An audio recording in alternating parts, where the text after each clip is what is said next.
Before Monte Cassino became a name carved into maps and memories, it was simply a mountain that watched, stone rising from the Italian landscape, calm, unhurried, older than borders and flags. For centuries it stood without urgency, its slopes catching sunlight, its valleys collecting fog, its summit crowned by a monastery that seemed less built than settled there by time itself. The abbey was not designed for war. It was placed where silence made sense. From its height, the world below unfolded slowly, roads winding like thoughts, villages breathing at the pace of seasons. Pilgrims once climbed these paths with deliberate steps, carrying questions rather than weapons. Bells marked hours, not alarms. Even now, long before the first shot was fired, the mountain carried that memory of stillness, as if holding its breath. Geography gave Monte Cassino quiet power. It sat where movement naturally narrowed, where north and south met through valleys that refused haste. Long before modern armies, travelers learned that this place could not be rushed. Anyone passing through Italy felt the mountain's presence before they understood its importance. Paths bent around it. Rivers adjusted their courses.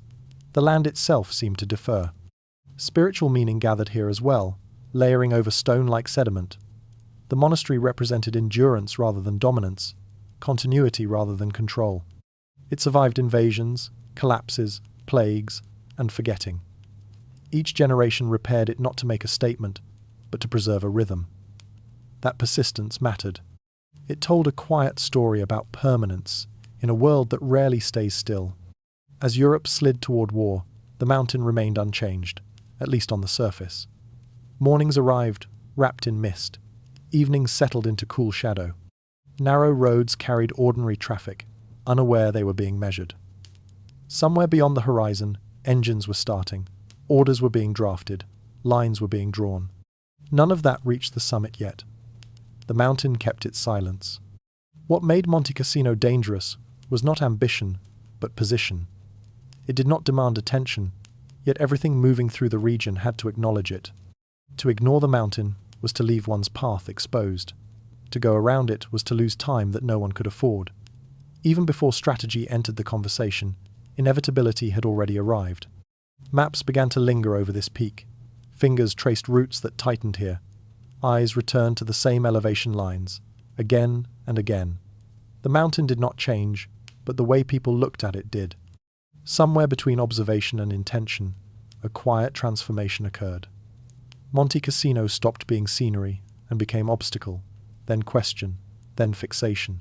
Night after night, long before the fighting began, lights burned in distant rooms, papers shifted, chairs creaked.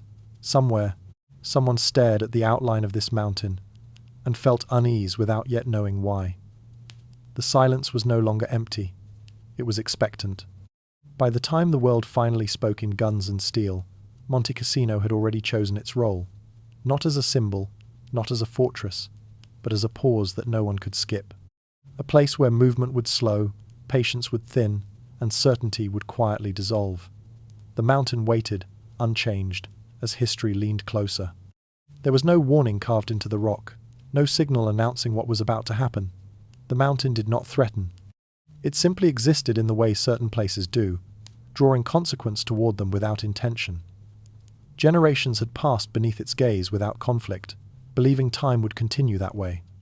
Yet history often gathers where patience is tested, not where noise begins. Monte Cassino did not need walls to become important. Its stillness was enough. As the air grew heavier with unspoken intent, the mountain offered no guidance, no preference. It allowed every choice to arrive fully and bear its own weight. In that quiet, something fundamental shifted. The peak was no longer just a place to pass. It became a point of reckoning before anyone recognized the cost. The calm did not break. It waited to be broken. And as roads tightened and choices narrowed, the mountain stood ready to teach a lesson no map could fully explain. Soon movement would stop, and patience would be tested beyond sleep. The Gustav line did not announce itself with ceremony or spectacle. It ran quietly across Italy, a hardened trace of intention pressed into hills, rivers, and valleys. From above, it looked deliberate, almost elegant, yet on the ground it felt like a wound that refused to close. This line was not built to win quickly, but to delay, to slow, to drain the future out of movement. It stretched like a spine, holding the country rigid, forcing anything advancing north to confront it directly. At its center, Monte Cassino settled into place, as if it had been waiting. Here, movement slowed not because it was stopped, but because every option grew heavy with consequence. The war elsewhere still believed in momentum. Battles advanced, cities fell, lines shifted, and confidence followed familiar patterns. Those arriving in southern Italy carried that expectation with them. They had learned to measure progress in distance and time. The Gustav line refused both measures. Advance slowed to a crawl, then to a pause that felt permanent. Days accumulated without result, and nights arrived carrying more questions than rest. What appeared solid on a map dissolved into confusion underfoot. Plans overlapped, adjusted, returned, and failed in ways that felt strangely resistant to logic. Monte Cassino did not behave like other positions. It absorbed attention, redirecting effort back onto itself. Command tents filled with quiet tension. Maps were studied longer than usual, as if patience alone could unlock a solution. In the trenches, that same tension took a different shape. Mud clung to boots, weapons felt heavier, and time blurred into a continuous present. The line did not shout its strength, it whispered persistence. Each attempt to push forward met not dramatic resistance, but exhaustion. Momentum drained quietly, leaving only endurance in its place. Somewhere between intention and outcome, the battlefield began to feel alive. Not hostile, not intelligent, just unyielding. The longer forces remained pressed against this line, the more it occupied their thoughts. Sleep shortened, conversations narrowed, and the future compressed into the next order. Victory elsewhere felt distant, almost irrelevant. Here, the Gustav line demanded attention and refused resolution. Monte Cassino held the line not through force alone, but through time. As days stretched and nights grew longer, something subtle began to change. The battle was no longer only against an enemy, but against waiting itself. The line had succeeded before it was fully understood. It fixed attention, drained certainty, and quietly prepared those who faced it for something far more difficult. The realization came slowly, without announcement. This was not a place to be passed through quickly.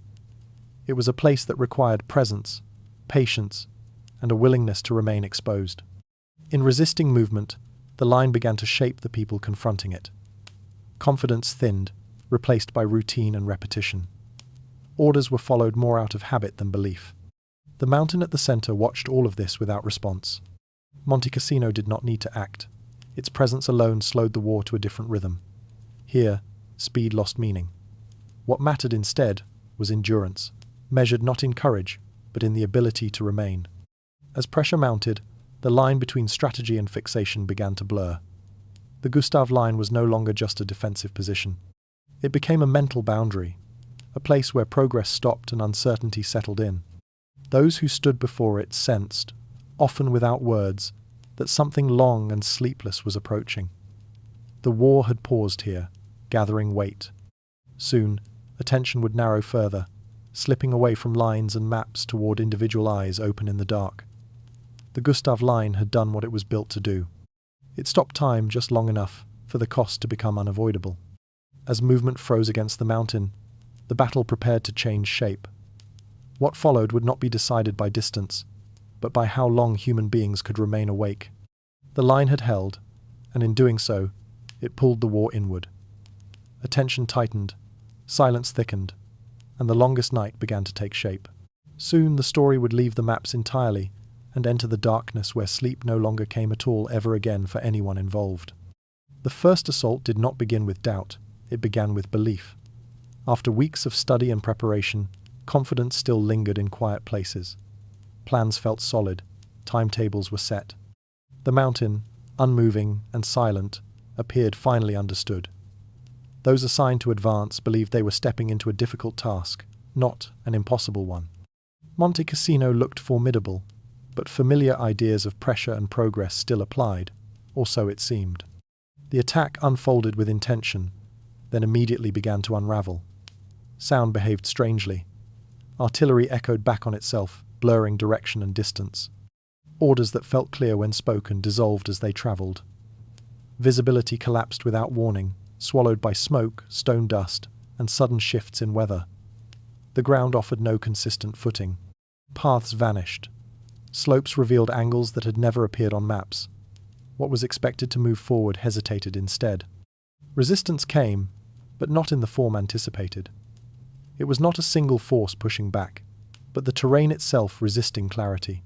Progress, fragmented into isolated moments of motion followed by long stretches of uncertainty. Losses did not announce themselves. They accumulated quietly, almost politely, before anyone grasped their weight. Confidence drained not through panic, but through confusion. Communication faltered first. Lines went silent. Messages arrived late or not at all. Units advanced believing others were beside them, only to find emptiness where support was meant to be. The mountain swallowed coordination effortlessly. Familiar rules about timing, spacing, and response began to fail. What worked elsewhere offered no guidance here. Commanders watched the situation darken without fully understanding why. Reports conflicted, outcomes refused prediction. Each attempt to restore order introduced new variables instead. Something about Monte Cassino resisted simplification. The battlefield no longer behaved like a place to be mastered. It behaved like a place that demanded submission. As night fell, expectation briefly flickered. Darkness often meant pause, a chance to reset. At Cassino, night arrived differently. It did not bring stillness. It amplified sound. Movement became harder to distinguish. Intent harder to read. Fear did not retreat with the sun. It expanded. Exhaustion set in without offering rest. Bodies remained alert long past their limits. Eyes open, muscles tense, waiting for signals that never clarified. Sleep did not come naturally. It felt unsafe, almost irresponsible. The mountain seemed more active in darkness, its shapes rearranging themselves in the mind. Every sound demanded attention. Silence felt temporary, suspicious. Hours stretched without relief. Time lost its structure. Night did not separate itself from day. It simply continued. By morning, nothing felt reset. The assault did not end cleanly. It dissolved. Withdrawal brought no clarity, only the awareness that something essential had shifted. Belief had been altered. Confidence was no longer automatic. Monte Cassino had revealed a fragment of itself, just enough to unsettle assumptions built over months of preparation. The mountain had not been conquered, but it had not needed to be. It had introduced doubt where certainty once lived. That change mattered more than ground gained or lost. It altered how decisions would be made, how nights would be endured, how patience would be tested. What followed this first assault was not retreat or resolution. It was continuation under new conditions. The war did not pause to allow understanding to catch up. It pressed forward into unfamiliar territory, dragging fatigue and uncertainty along with it. Something irreversible had begun. From this point on, Monte Cassino was no longer a problem to be solved. It was a presence to be endured. As darkness returned again, eyes remained open longer than they should have. Not from fear alone, but from the growing sense that this place would not allow rest easily. The assault had ended, but the night had not. And soon, no one would sleep the same way again. Night at Monte Cassino was not an absence of light. It was a presence that pressed inward. When the sun disappeared behind the mountain, nothing settled. Sound lingered and multiplied. Artillery echoes folded back on themselves, rolling through valleys long after the shells had landed. Stones dislodged by earlier explosions continued to fall hours later, tapping against rock, reminding everyone that the ground itself had not finished reacting. Silence never arrived fully. It hovered for moments, then fractured. A distant cry drifted through darkness, impossible to place.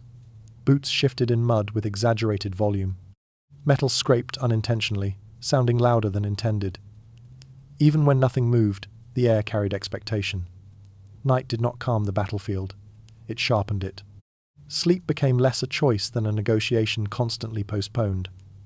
Bodies were exhausted, but minds refused to follow. Every shadow felt provisional. Every pause felt temporary. Eyes stared into darkness, not searching for clarity, but resisting imagination. Hands tightened around rifles that might never be fired, yet could not be released. Stillness felt dangerous, as if rest itself invited consequence. Time behaved differently after dark. Minutes expanded without warning. A single hour could feel endless, yet disappear without memory. Watches were checked repeatedly, then ignored. The night did not mark progress. It stretched. Waiting replaced movement. Awareness narrowed to breath, sound, and the space immediately ahead. Exhaustion began quietly, then altered perception. Shapes shifted at the edge of vision. Shadows appeared deliberate, then vanished when focused upon. Sounds acquired intent. A rustle could feel like approach. A pause could feel like preparation. The mind, deprived of rest, filled gaps automatically. Nothing was trusted, not even one's own senses. This experience was not confined to one side. Across the darkened slopes, the same tension settled into different bodies at the same time. Opposing forces shared the same night, the same uncertainty, the same sleeplessness. Though separated by distance and intent, they were locked into a single rhythm of vigilance. The mountain did not distinguish between them. Darkness treated everyone equally. Fear did not arrive as panic. It arrived as persistence, an inability to lower guard, a refusal to blink too long. Fatigue sharpened emotion rather than dulling it. Small noises carried disproportionate weight. The absence of sound felt heavier than noise itself. The battlefield at night became less a place of conflict and more a test of endurance, measured not in action, but in sustained awareness. Morning was anticipated but not trusted. Dawn promised relief, yet also exposure. Until then, night held everything suspended. No resolution arrived with darkness, only continuation under different rules. Sleep remained distant, fragmented, incomplete. Bodies learned to function without it, at cost not yet fully understood. As the night stretched on, something subtle occurred. The battle shifted inward. Victory and loss receded. What mattered became simpler and more immediate. Staying awake, staying alert, staying present. Darkness without silence forced everyone into the same condition. The war no longer moved forward. It hovered. This sleeplessness was not dramatic.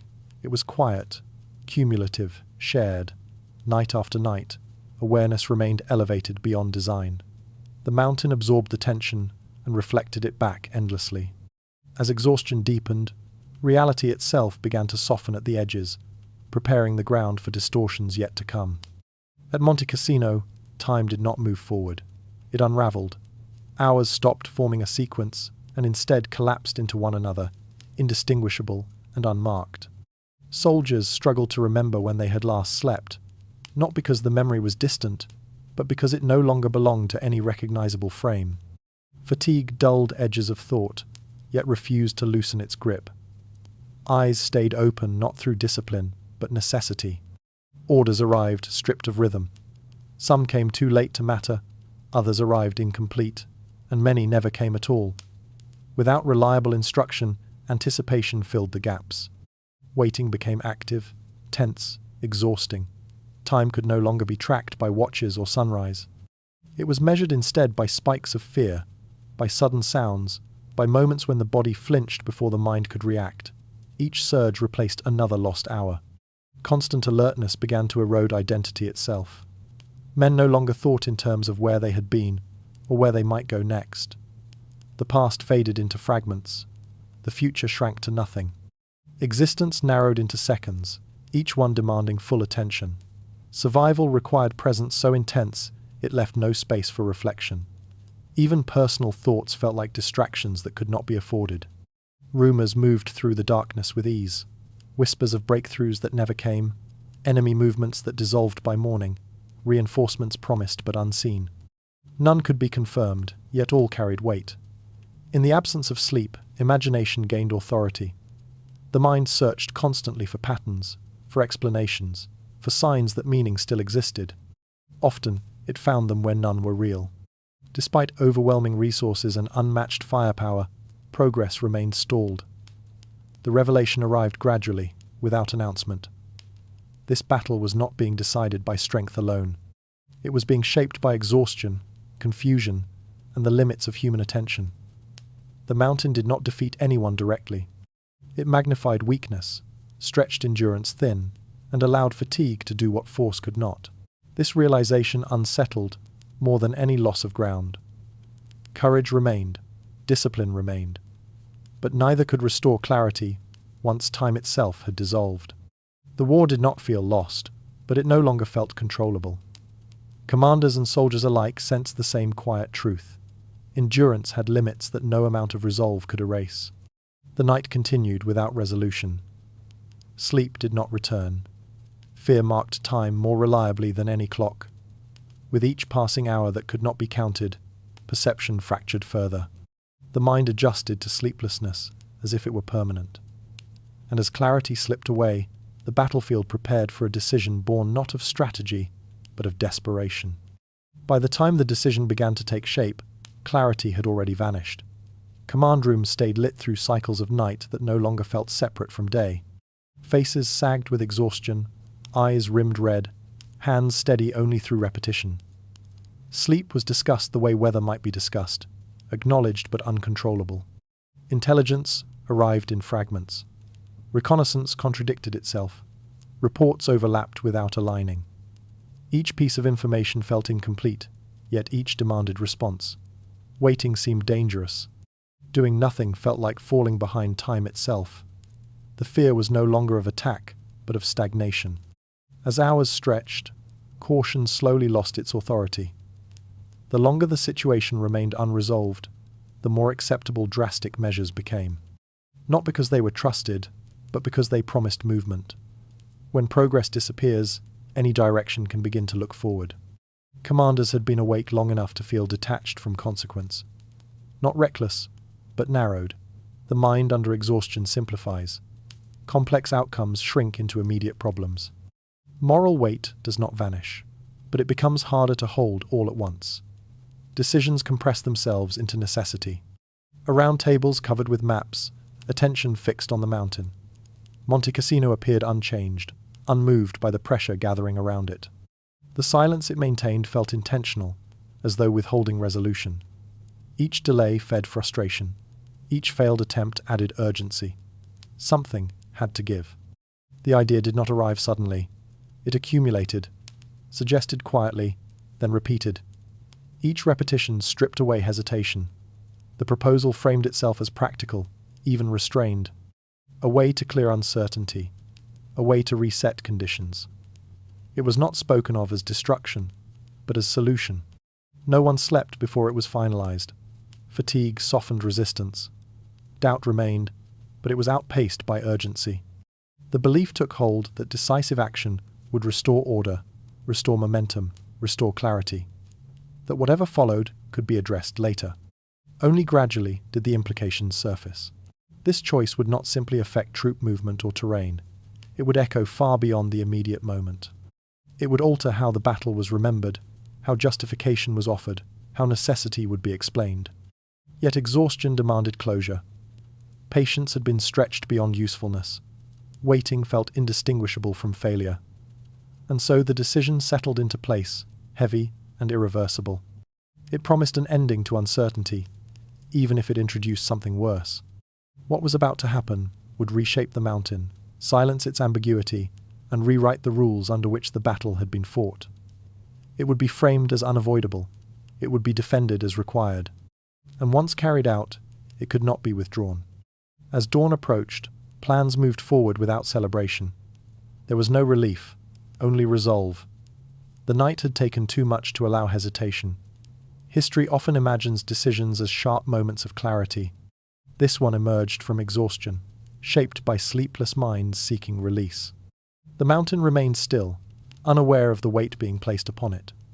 Soon, fire would replace patience, and the war would cross a line that could never be fully uncrossed.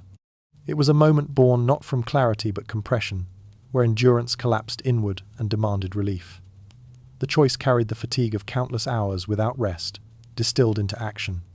Those involved understood they were stepping beyond caution, yet felt trapped by the belief that delay itself had become unethical. To wait felt like allowing the night to stretch forever. The mountain offered no response. It did not resist or consent. It simply existed, as it always had, bearing the weight of decisions made far below its peak. Soon, the silence that had tormented everyone would be replaced by something louder, final, irreversible. And once the world saw what desperation had chosen, The story of Monte Cassino would never again belong only to strategy or terrain. It would become a question whispered long after the guns fell silent, asked not to justify, but to understand how far exhaustion can bend judgment before it breaks something that cannot be rebuilt. This moment, shaped by sleepless minds, marked the point where patience ended and history turned toward destruction, disguised as necessity. It was here that the world would soon look back and struggle to recognize itself in that choice alone. High above the noise of the valley, the monastery rested on the mountain like an idea that refused to age.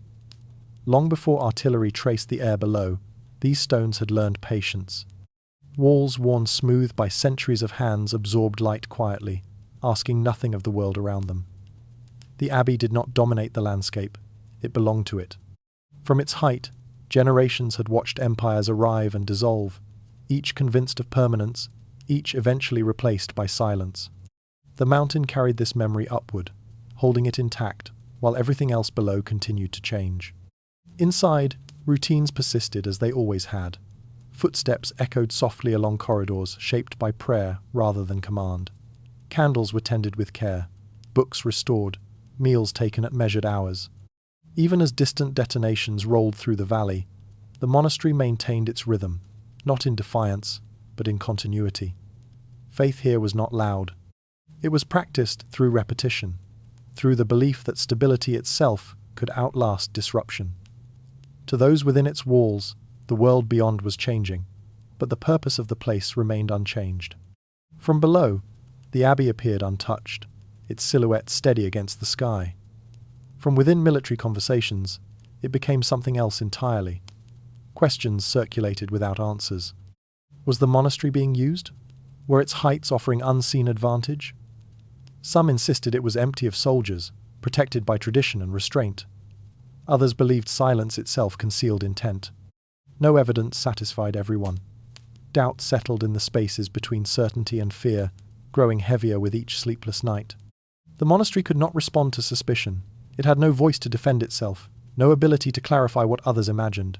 Its very endurance became problematic.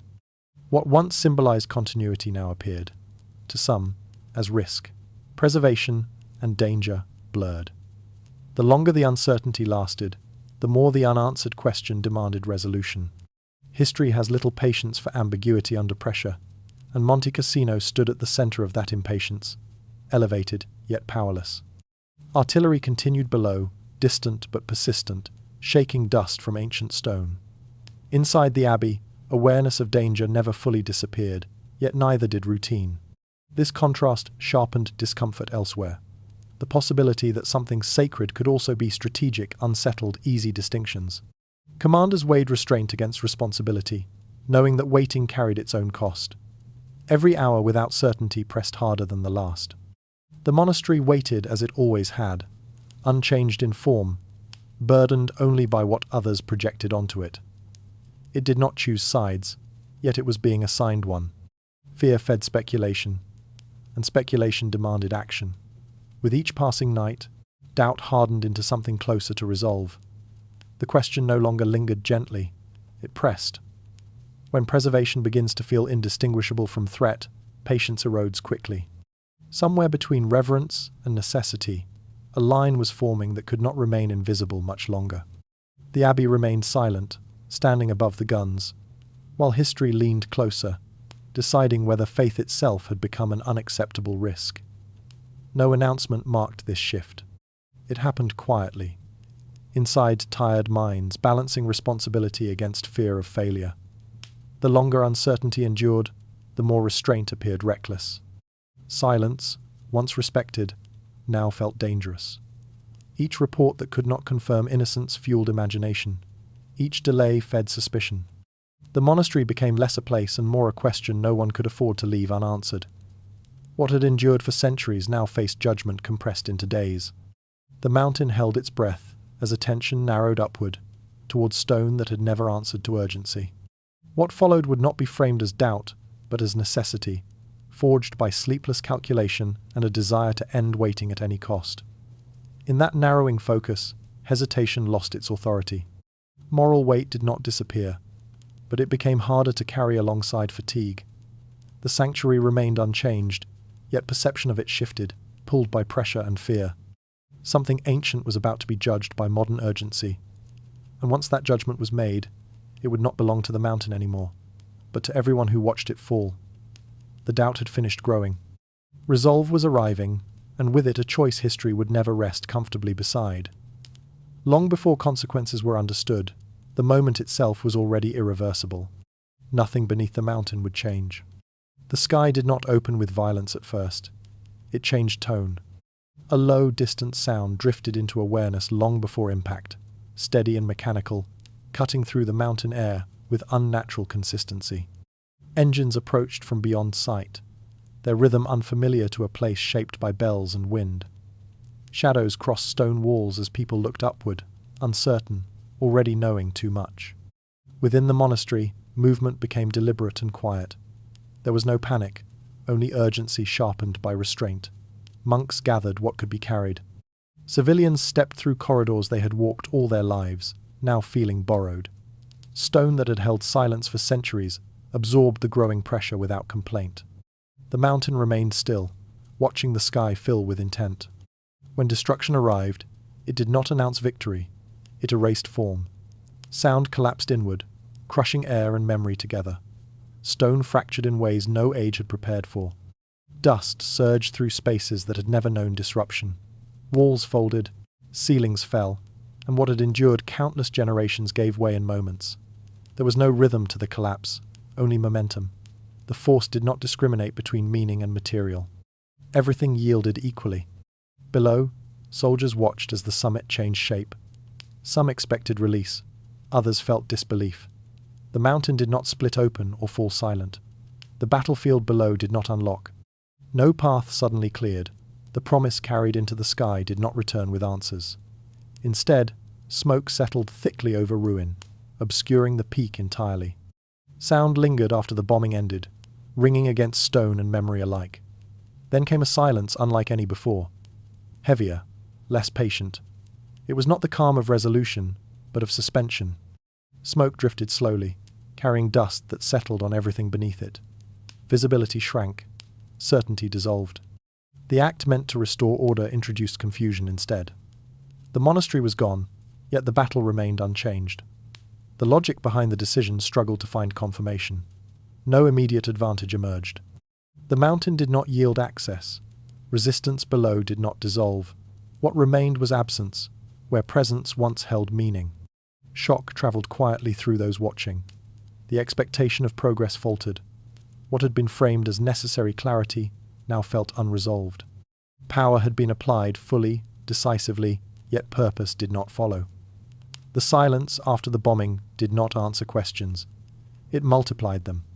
In the valley, soldiers sensed that something fundamental had shifted, though not in the way intended. The battlefield felt altered, but not simplified. The rubble above offered no assurance. The mountain had been changed, but it had not been solved. The decision's weight became clearer as smoke refused to lift quickly. As hours passed, realization deepened. The act had not shortened the conflict.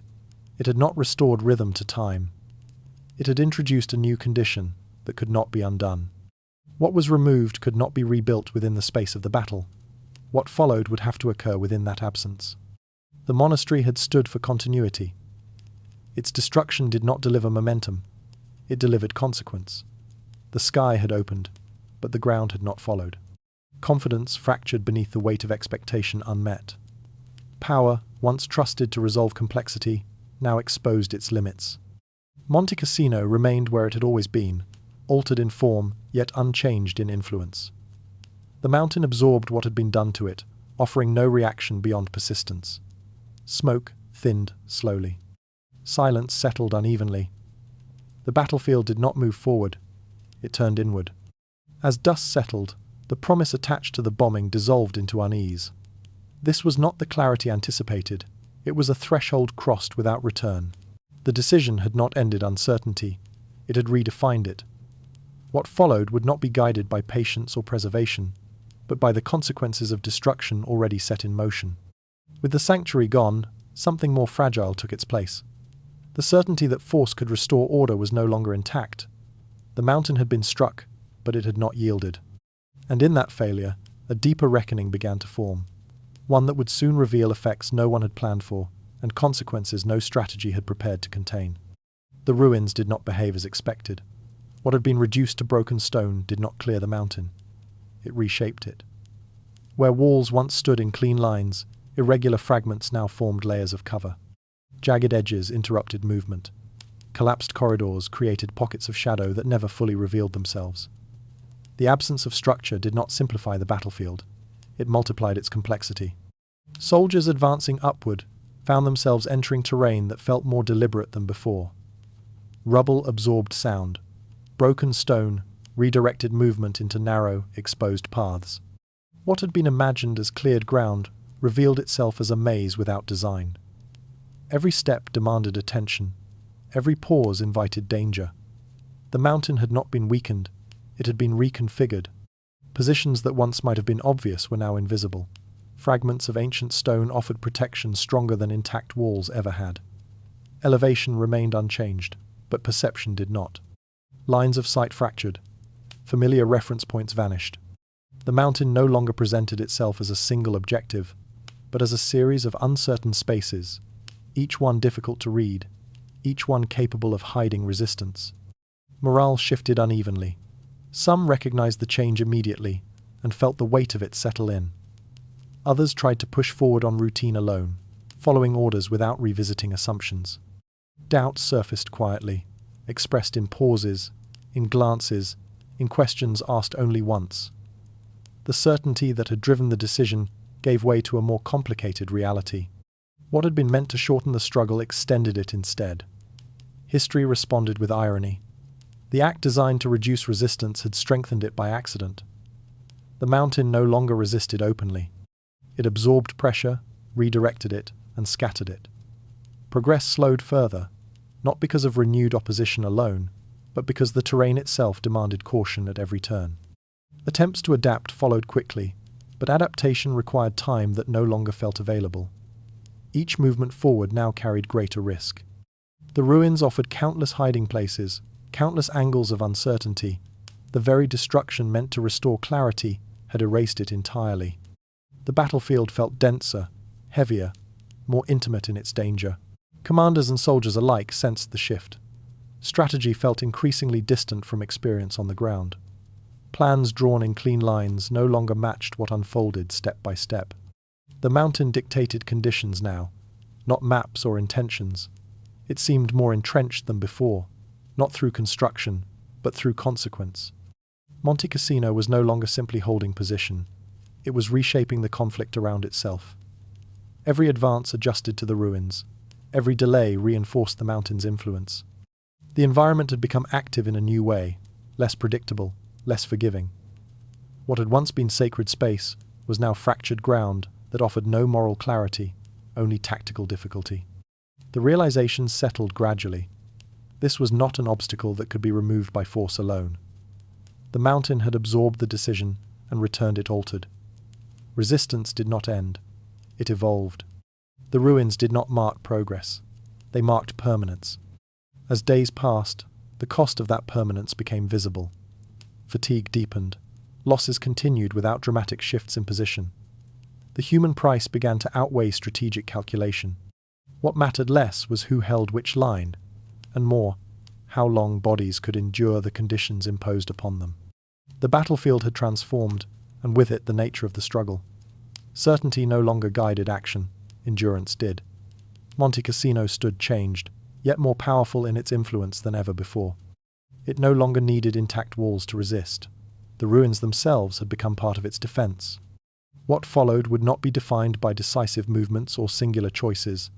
It would be defined by accumulation, of effort, of loss, of questions without satisfying answers. With the battlefield reshaped, the story could no longer remain focused on decisions alone.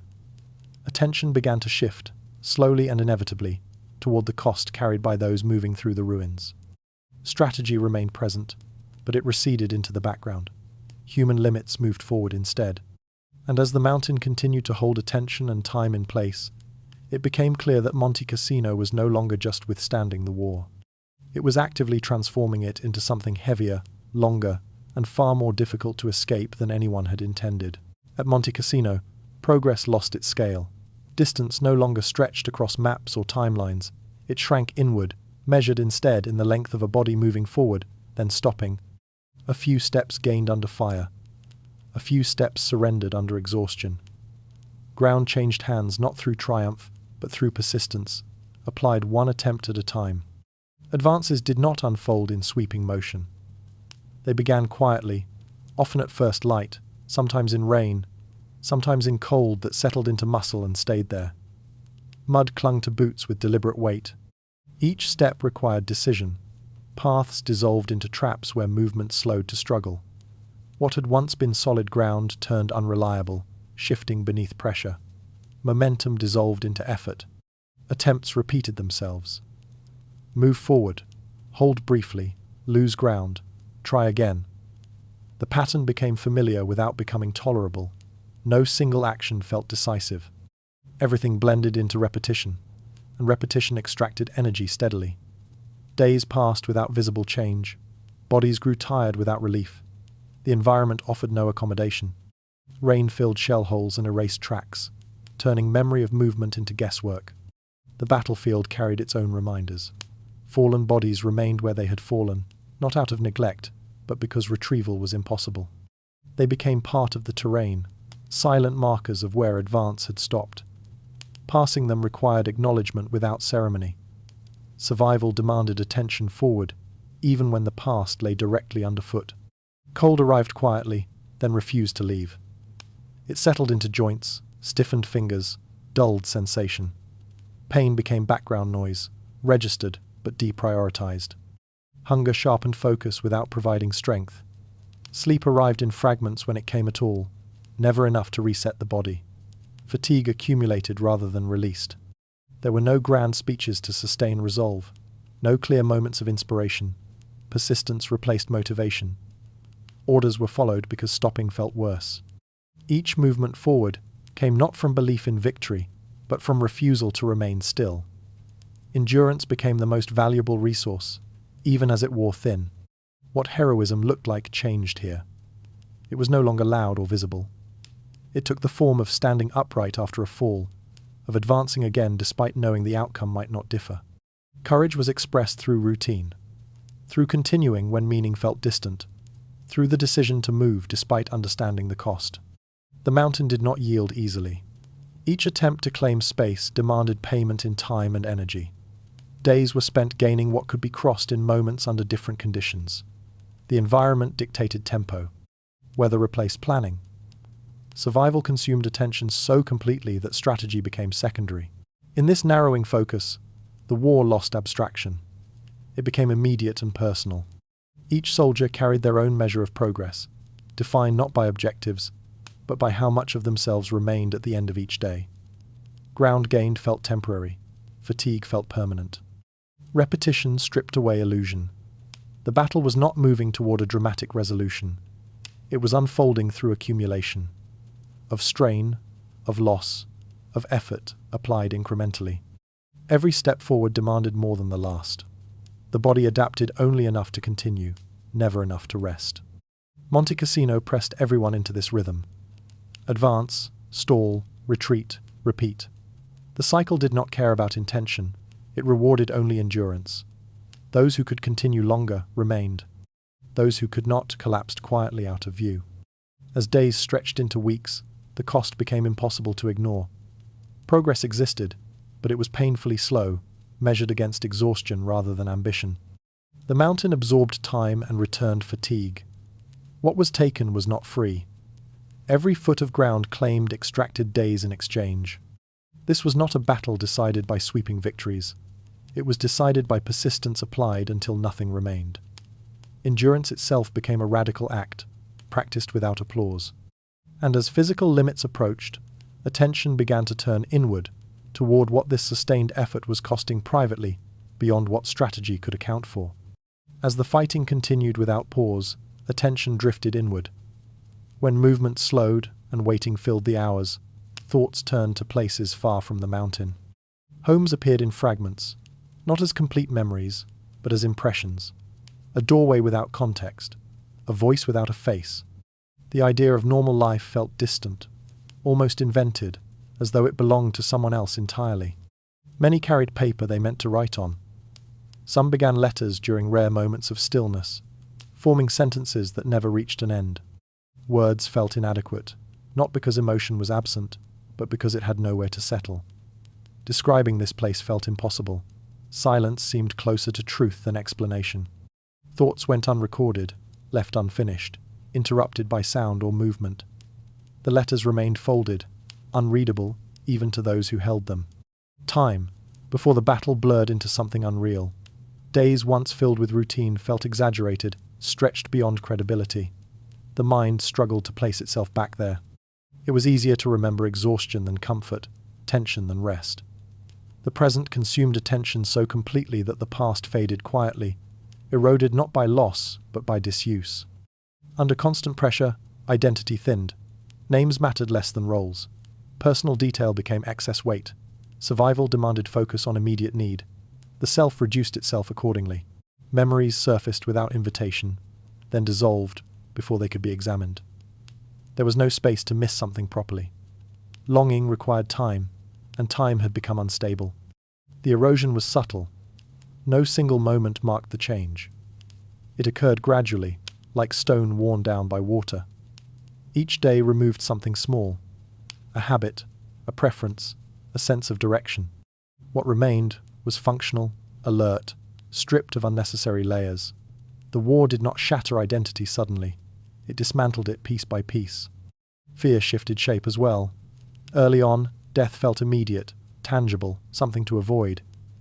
As days accumulated without release, a different fear took its place. The possibility of never leaving began to press harder than the risk of not surviving.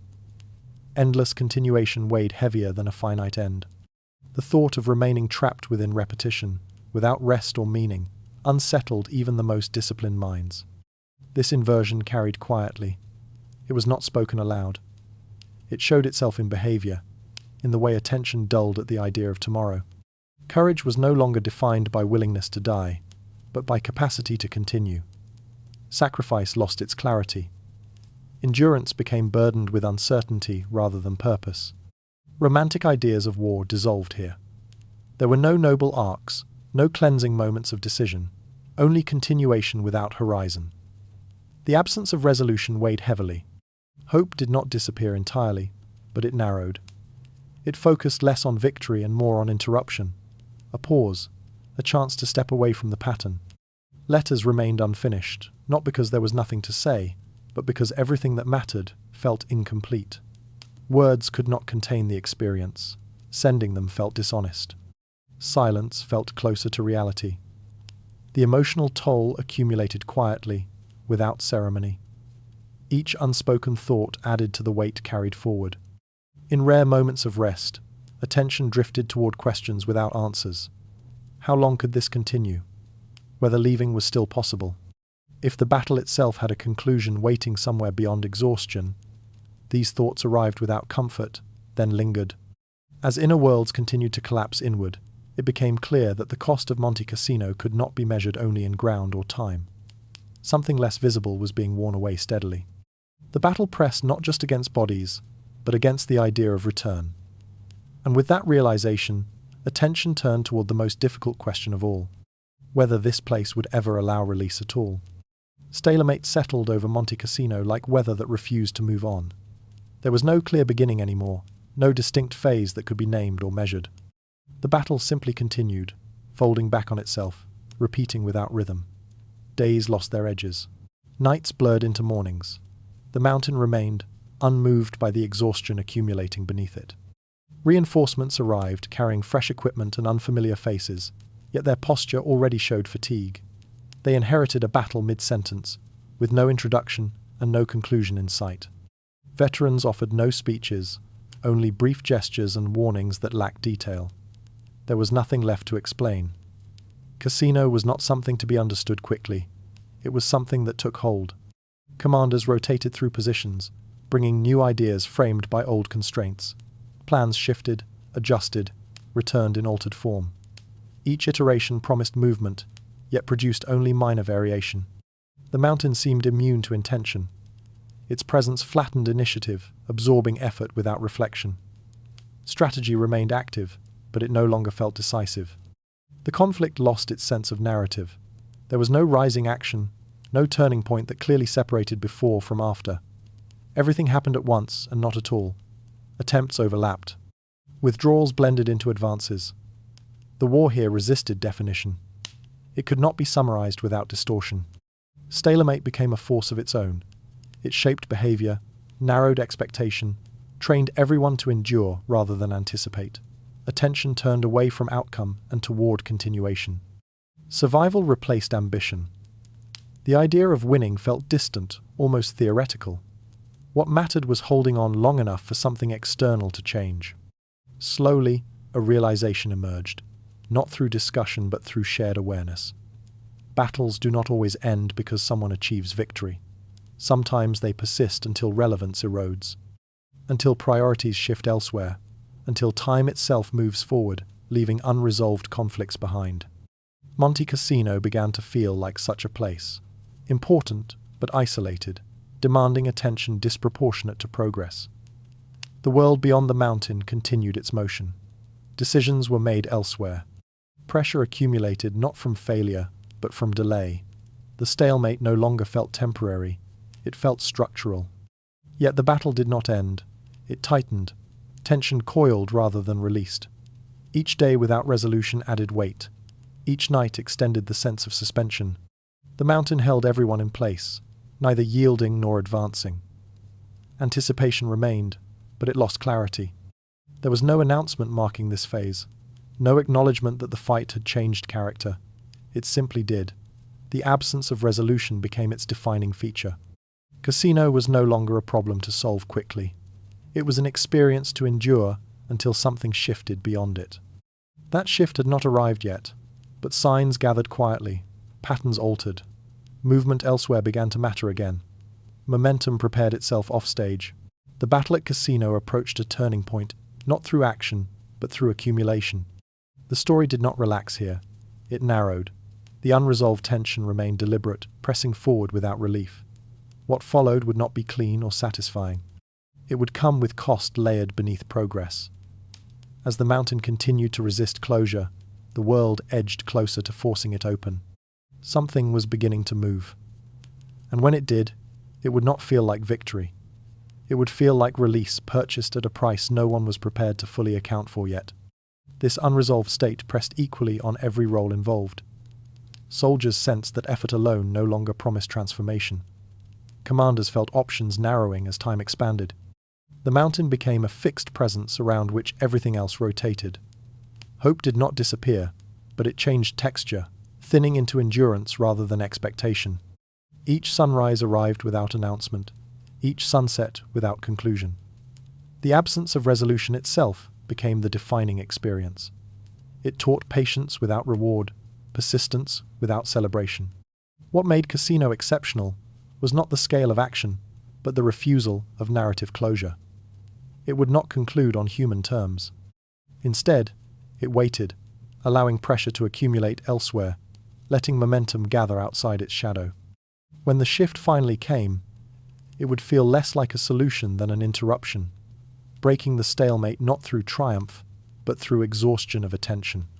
Until then, the battle remained suspended, asking not who would win, but who could continue inhabiting uncertainty without collapse. A test measured not in days or victories, but in the quiet endurance of unresolved time itself. There was no audience, only persistence, waiting silently beyond comprehension, alone together endlessly. They arrived quietly, in columns that looked orderly from a distance. New uniforms caught the light differently. Boots fell with a rhythm not yet shaped by this terrain. Accents carried unfamiliar sounds, words spoken with a cautious optimism that had not yet learned restraint. On paper, it looked like renewal, fresh strength entering a stalled fight, momentum restored by replacement. Monte Cassino did not respond. The ground remained exactly as it had been. Mud swallowed steps without interest. Shell holes waited where they always had. The narrow paths refused widening. The mountain made no allowance for novelty. It absorbed presence without acknowledgement, as it had absorbed everything before. Veterans watched the arrivals without comment. Their faces carried little expression, not from indifference, but from knowing what explanation could not provide. Eyes that had once searched ahead now rested closer to the ground. Gestures replaced words. No one spoke of progress. There was nothing to promise. Cassino did not reward hope quickly enough to justify sharing it. The newcomers sensed the difference almost immediately. The air felt heavier than expected. Silence lingered longer. Even during brief pauses, tension remained suspended, unbroken. Optimism thinned under observation. Confidence adjusted itself downward, quietly, before the first full engagement. Replacements did not take over positions, they inherited them. Along with those positions came fatigue that could not be seen, fear that had already settled deep into the ground, and battles that had begun long before they arrived. This was not a fresh start. It was continuation. The story was already in motion, and it carried weight. Time at Cassino did not reset. Each wave entered at a different point in the same sentence. The pauses, the patterns, the expectations had been shaped by months of endurance. Those arriving learned quickly that enthusiasm did not accelerate understanding. The terrain demanded patience, and patience did not feel like progress. Paths appeared identical to those described in briefings, yet moved differently underfoot. Corners concealed more than maps suggested. Sound behaved inconsistently. What should have been reassuring felt provisional. The mountain did not need to introduce danger. It allowed existing danger to reveal itself slowly. There was no dramatic loss of belief. Disillusionment arrived incrementally. It came through observation rather than experience. Watching those who had been here longer move with caution, speak sparingly, and prepare without urgency altered expectation more effectively than any warning. Cassino taught through exposure. Morale adjusted unevenly. Some held on to optimism longer, believing discipline and coordination could restore movement. Others released expectation quickly, sensing that this battle followed different rules. Neither response changed the environment. The mountain accepted both with equal indifference. The idea of reinforcement lost clarity here. Numbers did not translate easily into effect. Strength entered, but momentum did not follow. Every new arrival simply joined the same rhythm of waiting, advancing cautiously, retreating incrementally. The cycle did not accelerate. It deepened. The psychological shift mattered more than any tactical change. Confidence weakened not because of loss, but because of mismatch. What had been imagined did not align with what unfolded. Cassino resisted narratives of renewal. It offered only continuity. By the time the first full night passed, exhaustion had already begun its work. Sleep arrived incomplete, interrupted, insufficient. New faces learned quickly what veterans already knew. Rest did not restore here, it merely allowed continuation. The mountain pressed everyone into sameness. Accents softened, movement synchronized. Individual energy gave way to collective endurance. Monte Cassino did not differentiate between those who had arrived early and those who had arrived late. All were absorbed into the same condition. The sense of being fresh faded quickly. Not through combat, but through atmosphere. The realization settled that this place did not offer clean beginnings. It only allowed entry. Every arrival stepped into exhaustion already in progress. Yet beneath that acceptance, something else stirred quietly. The accumulation of presence mattered. Pressure did not vanish, it redistributed. With each new force absorbed into the stalemate, attention shifted outward. Momentum was not gone. It was forming elsewhere, just beyond immediate perception. As new faces blended into old ground, the battle prepared to change shape again. Not through optimism restored, but through conditions tightening. What followed would not feel sudden. It would feel overdue. And when movement finally resumed, it would come not as relief, but as consequence, carrying a cost that had been growing beneath the surface all along. The advance did not announce itself. There was no surge, no defining moment when resistance broke and momentum rushed forward. Progress arrived quietly, almost reluctantly, through small adjustments that barely registered at first. A ridge was secured without celebration. A crossing was held long enough to matter. A position once contested became simply occupied. Each change felt minor in isolation, but together they began to alter the shape of the map. On paper, lines shifted. Arrows pointed farther north. Distances shortened. From above, it looked like movement had returned. On the ground, nothing felt different. The mud was still thick. The ruins still offered danger. The mountain did not appear weakened, yet something subtle had changed. Pressure that had once rebounded now continued forward, slowly, unevenly. The cost of each gain remained heavy. Every position taken required repetition, patience, and loss. There was no dramatic exchange, only steady accumulation.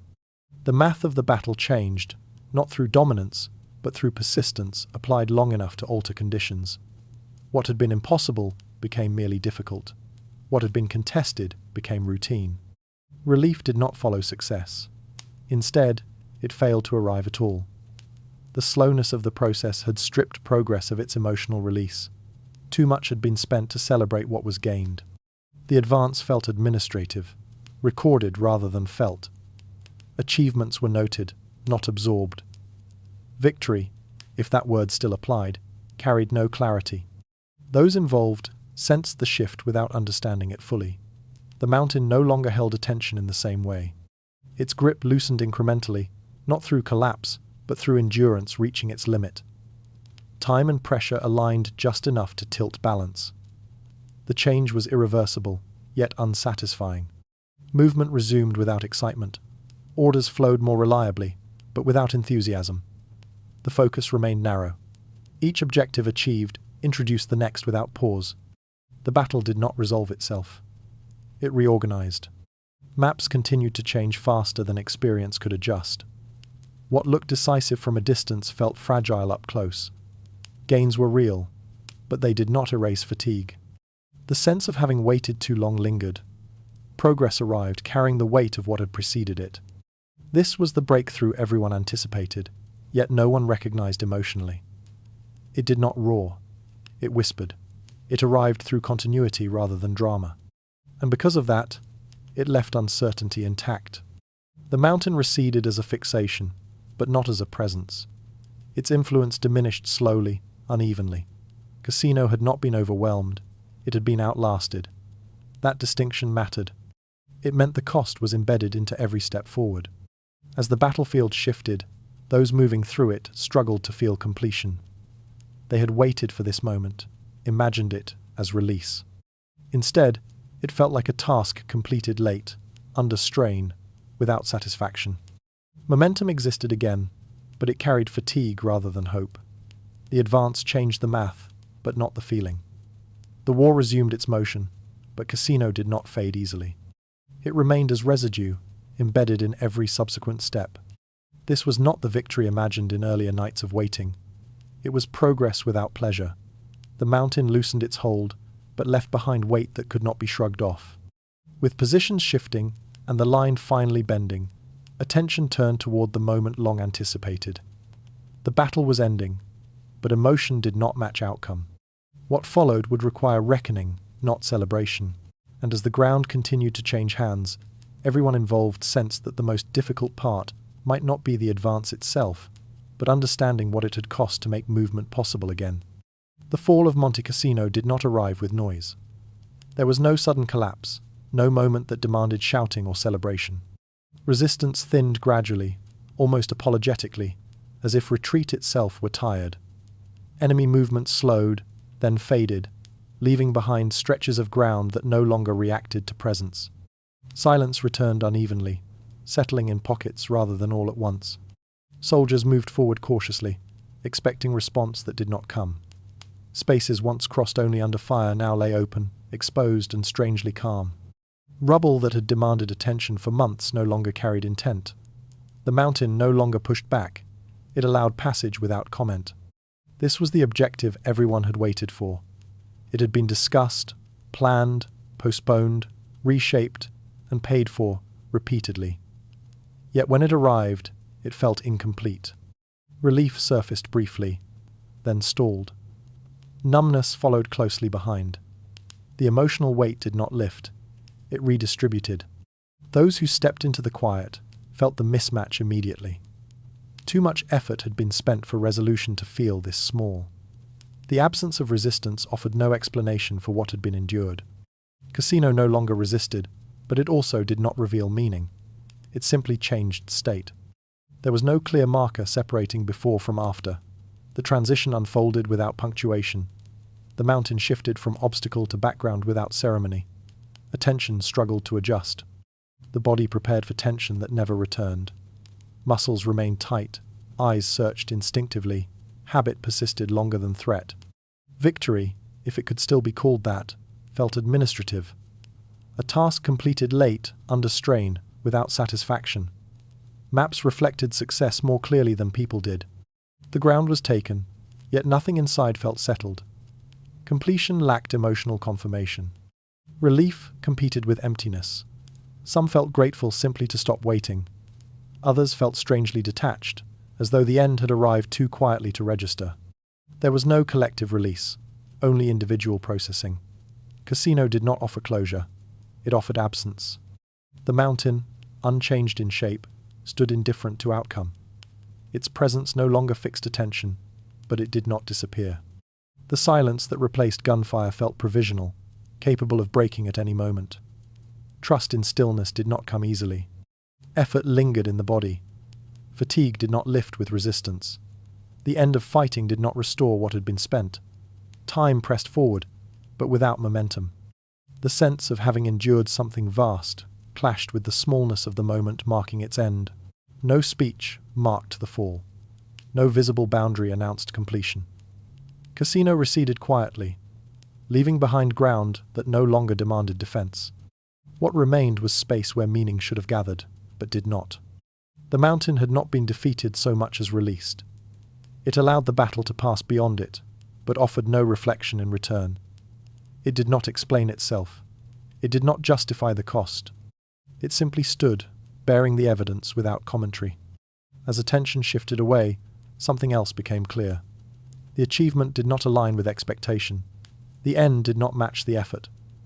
The story fractured at the moment it should have concluded. Cassino fell, but the feeling of completion did not follow. What had been endured remained unresolved. The mountain no longer resisted, yet nothing felt finished. This quiet ending left behind questions that no longer had urgency, only weight. With the battle ended in form but not in feeling, the story prepared to step back, not to celebrate, but to examine. Not to conclude, but to ask what had truly been gained, and whether the cost could ever be reconciled with the silence that followed. When the battle moved on, its motion felt uneven. Maps shifted, lines advanced, and attention turned elsewhere. Officially, Monte Cassino was behind the war now, a completed task folded into progress. Yet what remained did not feel finished. It lingered like an obligation unsettled, carried forward quietly without resolution. Victory invited accounting, but not of land alone. Hospitals filled beyond expectation. Their corridors crowded with the evidence of endurance stretched too far. Units reassembled thinner than before, their shapes altered, their silences heavier. Names were read softly, without ceremony, absorbed into routine. There was no announcement large enough to contain what had been lost. Absence registered slowly, through who did not return, who no longer spoke, who was no longer present to be counted at all. Elsewhere, the war regained momentum. Advances continued. Objectives shifted. Cassino slipped from immediate focus, its urgency replaced by new demands. Yet it followed quietly. The battle's cost did not remain behind with the mountain.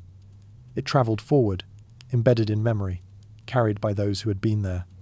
This coexistence unsettled easy narratives. Success and loss occupied the same space. Movement resumed, but something essential did not. Winning did not close a chapter. It opened a reckoning that resisted summary. The mountain faded from daily reports, but it did not fade from thought. It remained present in the way attention lingered, in the way silence felt altered. Counting became necessary, but unsatisfying. What had been gained was visible. What had been lost was harder to place. Progress continued, yet it felt indebted. Cassino had demanded time, patience, and presence beyond what was planned. The payment extended beyond the moment of victory.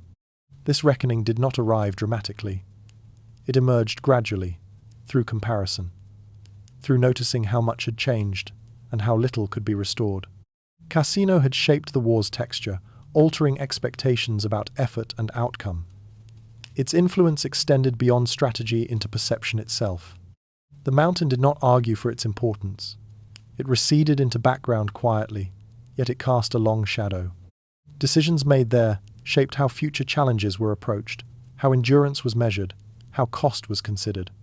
Cassino became a reference point not often named, but often felt.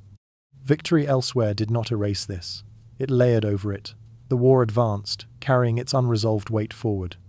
Cassino was no longer an active battlefield, but it remained an active presence, shaping thought and behavior indirectly. The idea that winning resolves experience dissolved here. Success did not tidy memory. It complicated it. Cassino resisted being concluded neatly. It existed as a reminder that progress can arrive accompanied by loss too deep to reconcile quickly. As time passed, attention shifted further. New events claimed priority. Cassino settled into history, but not into closure. It lingered as an unpaid account, balanced awkwardly against forward motion. This was how its legacy formed, not through spectacle, but through persistence. The mountain faded from headlines, but not from consciousness. Its shadow lengthened quietly, preparing the ground for memory to begin reshaping what had happened. As the battlefield receded, something else took its place. Memory stepped forward, selective and interpretive. What Cassino would become in time was already beginning to form, shaped not only by what was won, but by what had never moved forward with the rest of the war. When the guns fell silent around Monte Cassino, disagreement did not. It began quietly, almost politely, as time introduced distance and reflection replaced urgency. Decisions once defended as unavoidable were revisited not with accusation, but with unease. What had felt necessary under pressure now appeared less stable under memory. The bombing of the monastery became a question rather than a conclusion. Some argued it had been the only option left, chosen under impossible conditions. Others saw it as an irreversible mistake, one that solved nothing and complicated everything. Between these positions stretched a wide terrain of uncertainty that resisted resolution. Cassino did not settle into explanation. It unsettled it. Losses were reconsidered in the same way. Numbers alone offered no clarity. They could be framed as the cost of progress, or as evidence of misjudgment.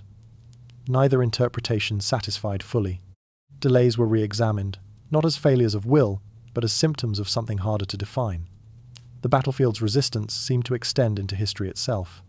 What emerged was not a debate with rules, but a fracture without boundaries. Interpretations diverged rather than competing directly. No single account managed to absorb the others. Cassino became a story told differently depending on where one stood, what one valued, and how one weighed necessity against consequence. This lack of consensus was not accidental. It reflected the experience of the battle itself. Just as events at Cassino resisted clean outcomes, its memory refused stable meaning. History began to mirror the battlefield, fragmented, contested, unsettled.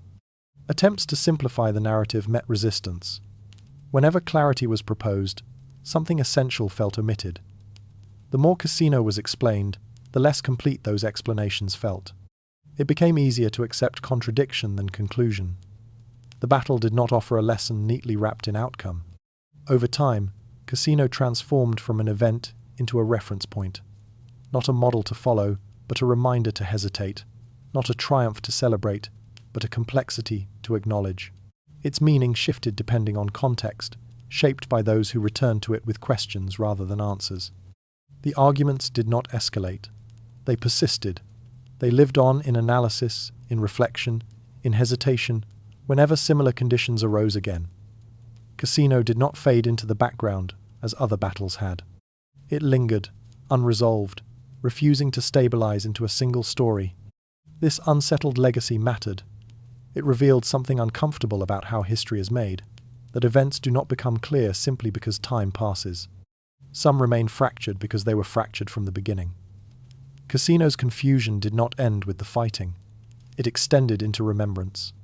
Those who tried to resolve it often found themselves circling the same uncertainties faced under fire. What was necessary? What was avoidable? What justified the cost? Each answer generated another question. The battle reproduced itself in memory, not as repetition, but as tension. Cassino became contested ground once more, not by armies, but by interpretation. Its meaning shifted depending on whose memory carried it, whose silence surrounded it. History did not correct the confusion. It preserved it. This persistence marked a deeper truth.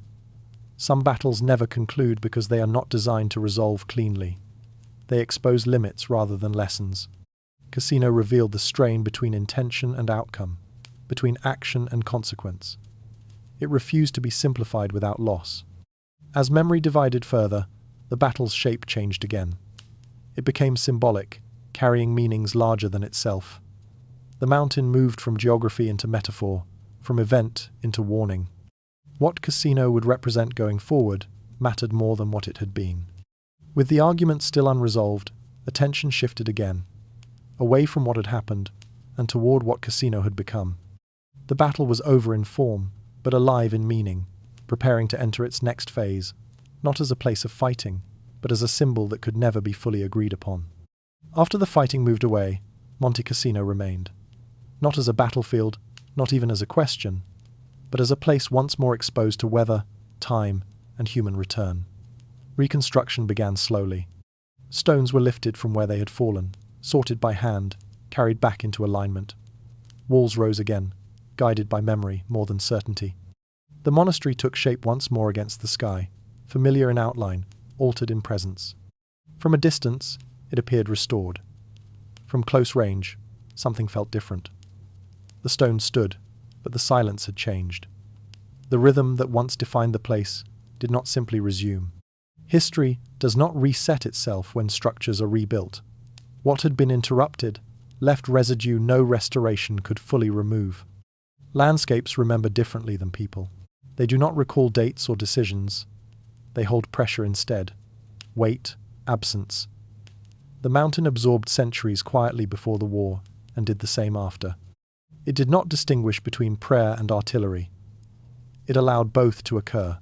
Its memory was not narrative, but accumulation. The rebuilt monastery did not erase what had been lost. It carried it invisibly. Survival did not equal restoration. Endurance did not undo consequence. The structure stood again, but the meaning attached to it had shifted. What it represented now included fracture alongside continuity. Visitors returned with expectations shaped by distance. Some sought reassurance in the reconstruction, believing rebuilding completed the story. Others sensed what could not be reconstructed. Cassino no longer belonged fully to either understanding. It existed between them, stable in form, unsettled in meaning. The mountain offered no explanation for what had happened. It did not commemorate or accuse.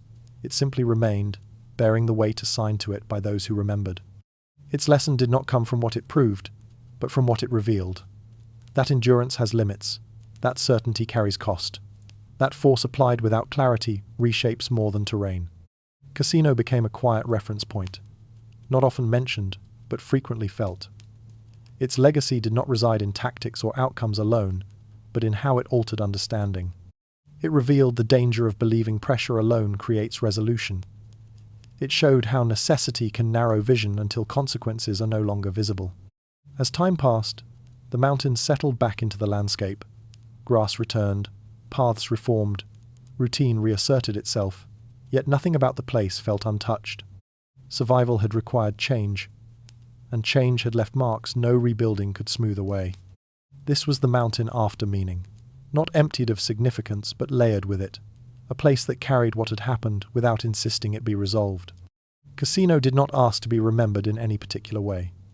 It allowed memory to arrive fractured, incomplete, uncertain. The tone softened here. The urgency that once defined the place receded. What remained was not closure, but space. Space for reflection, space for discomfort, space for carrying lessons without simplifying them. Monte Cassino no longer stood at the center of active conflict, but it did not withdraw from relevance. It shifted outward, extending influence into thought rather than action. Its presence began to matter less for what had occurred there, and more for how it reframed understanding of conflict itself. The mountain survived by changing, and in that survival, it became something else entirely. Not just a site of war, not just a symbol of endurance, but a reminder that restoration does not restore meaning to what it once was. As the rebuilt walls settled into place, the battle receded further into time. Yet Cassino remained present in a different way, preparing to speak again, not about victory or loss, but about why certain moments continue to matter long after their immediate purpose has passed. With the mountain now standing beyond the war that reshaped it, the story prepared to move outward, away from Cassino itself, and toward the larger question it had quietly posed. Why this battle, among so many others, continued to linger, and why its shadow extended far beyond the mountain that first cast it. When the battle receded into the past, Monte Cassino did not remain fixed in the form it had taken during the fighting. Distance began its quiet work. Days turned into years, and years softened the sharpest edges. What had once been confusion settled into sequence. What had felt endless gained boundaries. The chaos of lived experience reorganized itself into something more manageable. Headlines played their part. They reduced complexity to movement, uncertainty to outcome. The story became easier to follow once it no longer had to be endured. Memorials followed a similar pattern. Names replaced experiences, dates replaced duration. Suffering was compressed into stone and ceremony, not to erase it, but to contain it. This process was not deliberate deception. It was necessity. Memory seeks structure. Without it, the weight becomes unmanageable. Confusion hardened into strategy. Exhaustion was reframed as courage. Ambiguity settled into lesson. Cassino was placed into context, then into chronology, then into narrative. It became a chapter rather than an atmosphere. Yet something resisted that reshaping. Even as the battle entered textbooks and documentaries, it refused to feel complete. It did not fit cleanly into heroic molds. There was no single moment to celebrate, no decision that resolved everything. Its cost complicated its meaning. The more it was summarized, the more it seemed to lose something essential. Cassino remained uneasy to remember. Too many choices carried unintended consequence. Too much suffering resisted justification. The distance that usually clarifies instead exposed fracture. The battle did not stabilize in memory the way others did. It stayed unsettled, open-ended, uncomfortable. As time passed, retelling simplified sequence, but not tension. Each version leaned slightly differently, emphasizing progress or caution, necessity or regret. No single telling absorbed the others. Cassino entered memory not as consensus, but as conversation. Sometimes quiet, sometimes strained. This quality kept it alive. Battles that settle neatly fade more easily. Cassino lingered because it refused to explain itself fully. It demanded reflection without offering closure. It asked questions rather than delivering lessons. The people who remembered it firsthand aged. Their silence mattered as much as their words. What they carried did not translate easily into narrative. The experience resisted compression. Something was always left out, not through neglect, but because it did not fit. As newer generations encountered Cassino through history rather than memory, they felt that resistance without always knowing why.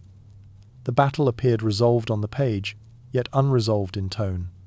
The unease lingered between sentences. The pauses carried weight. This tension shaped how Cassino functioned in collective memory.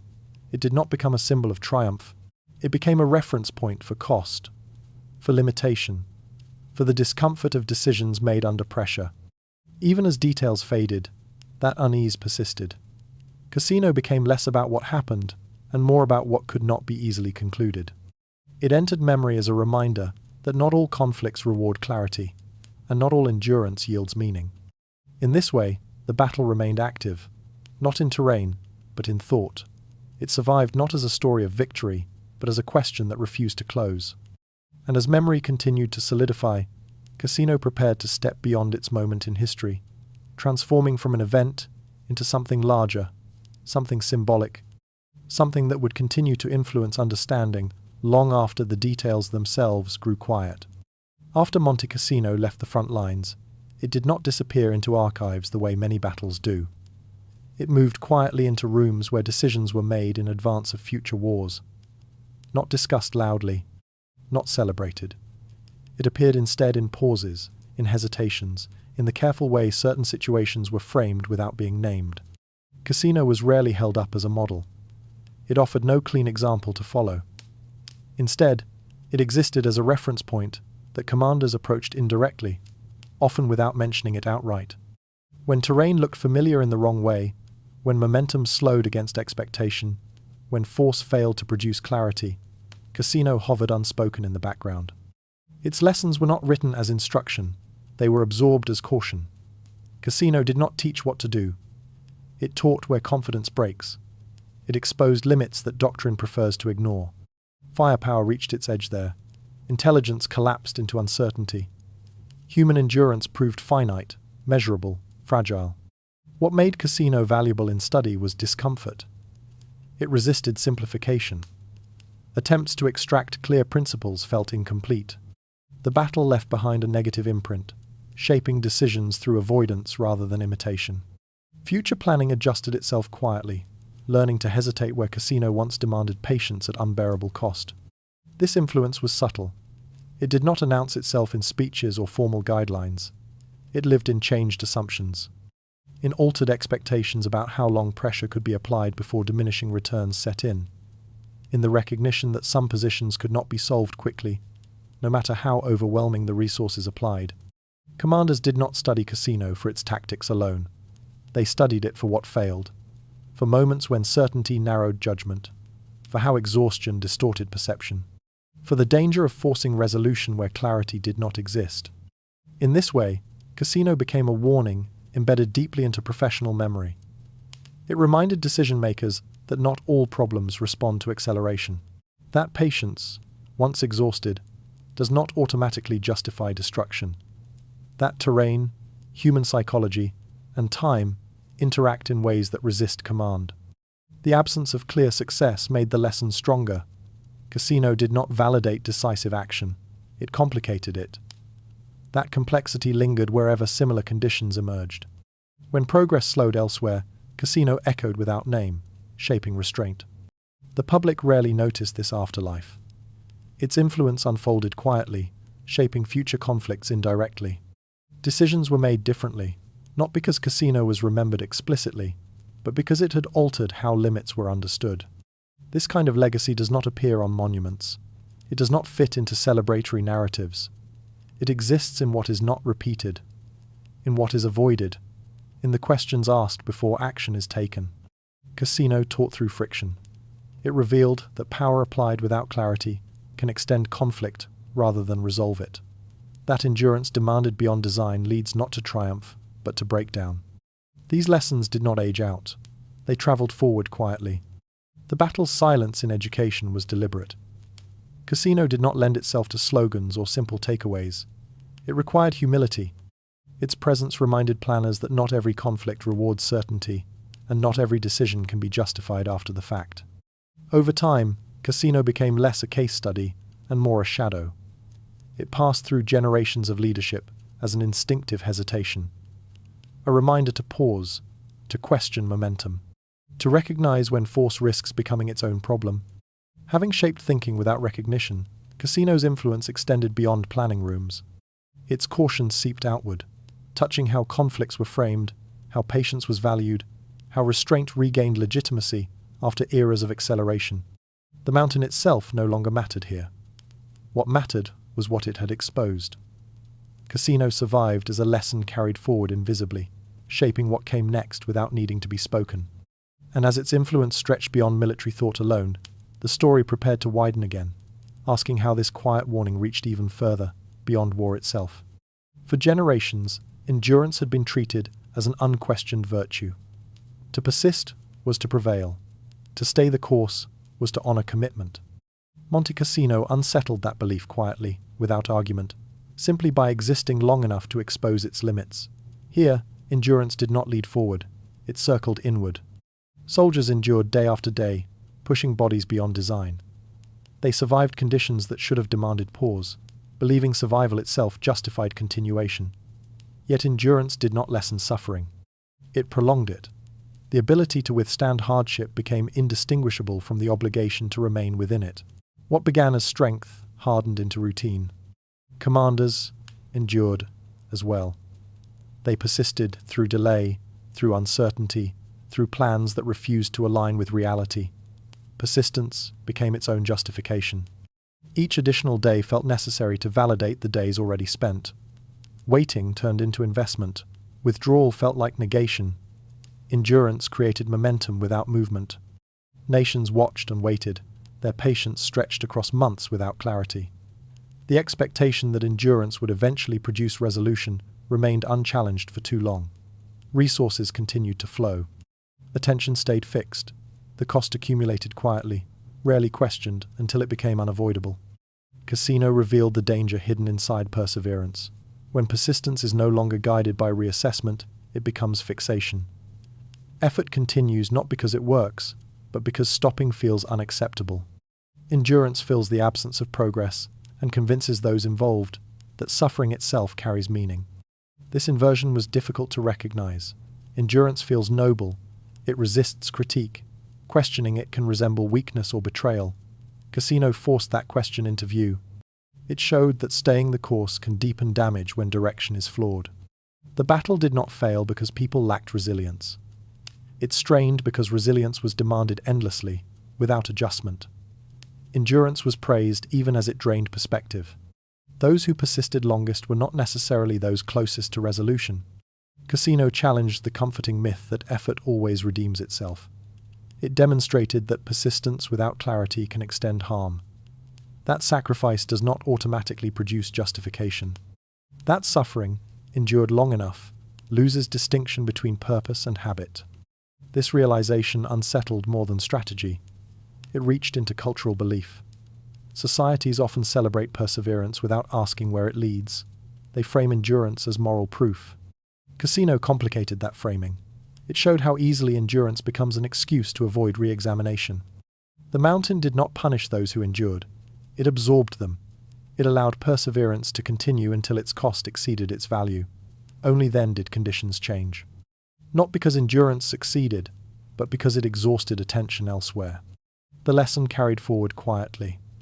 Cassino suggested that strength must include the ability to stop. That resilience without reflection risks becoming destructive.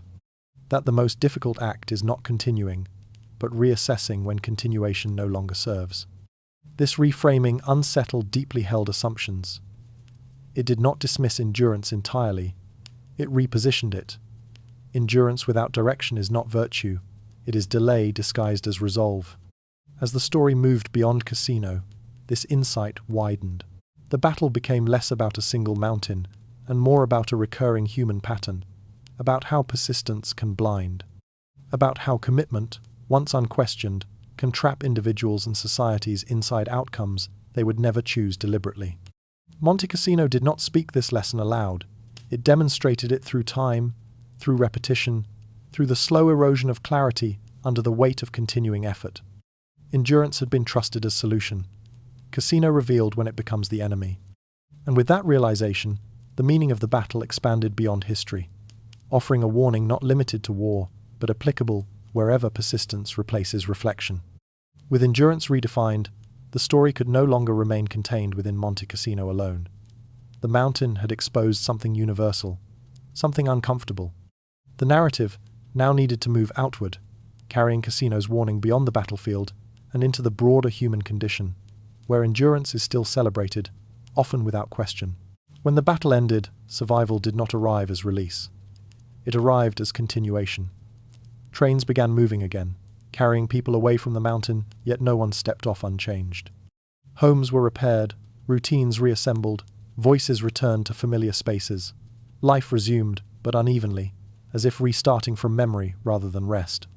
For those who had endured Cassino, silence felt altered. Quiet rooms carried too much space. The absence of sound pressed harder than noise ever had. Sleep, once desired beyond thought, no longer arrived on command. It came in fragments, shallow and uncertain, breaking apart without warning. Night did not return to its old role. It lingered. Cassino followed survivors forward, not as a single memory, but as perception reshaped. Ordinary sounds drew disproportionate attention. Waiting felt loaded. Stillness felt provisional. The body remembered rhythms that no longer applied, remaining alert long after danger had passed. Survival required negotiation rather than relief. The war moved on officially. Dates closed chapters. Headlines shifted. Yet for many, Casino did not end when the fighting stopped. It continued quietly inside, attention itself. The mind replayed moments without resolution, not because they demanded explanation, but because they had never been fully processed in the first place. This continuation was not dramatic. It was subtle, carried in posture and pause, in the way silence stretched, in how sudden noise unsettled, in how rest arrived without renewal. Survivors were present, functioning, rebuilding, yet something remained suspended. The idea that battles end cleanly dissolved here. Casino ended geographically, strategically, historically, psychologically. It followed a different timeline. For some, it never fully concluded. It settled into the background of perception, shaping response long after urgency had disappeared. There were no clear rituals for this kind of survival. No ceremony marked the shift from endurance to aftermath. People were expected to resume, to move forward, to fold experience into normality. Many did. But normality felt thinner, altered by what had been carried through the mountain's nights. Time created distance, but not erasure. Casino faded from daily thought without disappearing entirely. It emerged uninvited during moments of stillness. It surfaced in the inability to rest deeply, to trust calm fully. Survival did not bring clarity. It brought adaptation. This quiet persistence challenged comforting narratives. Survival was not triumph. It was adjustment to an altered internal landscape. Casino did not haunt openly. It recalibrated awareness. The world felt different because it was perceived differently. For those who had not been there, the war felt over. For those who had, it ended in pieces. Each fragment required attention. Each demanded integration that could not be rushed. Casino lingered not as trauma alone, but as unfinished processing. The passage of time helped, but not uniformly. Life resumed in layers. Function returned faster than meaning. Sleep returned unevenly. Silence regained its place slowly. The night, once charged, softened but never fully disappeared. Casino remained with survivors as a weight carried forward rather than set down. Not always noticed, but always present. It shaped how calm was understood, how safety was felt, how rest was negotiated. The battle ended on paper. In experience, it stretched. This uneven conclusion mattered. It revealed that battles do not end simultaneously for everyone involved. Some leave the field, others carry it forward invisibly. Casino existed in both places at once, receding geographically while remaining personally immediate. As survivors continued into ordinary life, the mountain faded from view but not from perception. It became part of how the world was understood, rather than what was remembered. The battle ended, but the night stayed. And as these personal continuations accumulated quietly, another process unfolded alongside them. Collective attention began to shift away. Memory thinned where experience remained dense. The gap between what was carried privately and what was remembered publicly widened. With personal memory lingering and public focus moving on, the story now turned toward forgetting. Not deliberate erasure, but distance. The slow separation between lived endurance and collective recollection. Casino had followed individuals forward. Now the narrative must examine what happens when societies begin to step around what remains unresolved. History does not forget deliberately. It prioritizes. As the war's larger narrative surged forward, certain moments were carried with it, while others were left slightly behind. Monte Cassino did not vanish from record. It dimmed, not erased, but reduced in emphasis, softened at the edges where discomfort lingered. Momentum is easier to remember than hesitation. Victory travels better than delay. Clear outcomes settle neatly into timelines, while prolonged uncertainty strains them. Casino complicated all three. It resisted being framed as turning point or triumph. It slowed the war rather than propelling it. It demanded attention without delivering clarity. History prefers motion. Casino offered suspension. Forgetting, in this sense, was not an act of denial. It was a structural adjustment. Complexity was trimmed where summaries required simplicity. Curricula reduced long struggle into manageable sequence. Documentaries compressed endurance into narrative arcs that audiences could follow without lingering unease.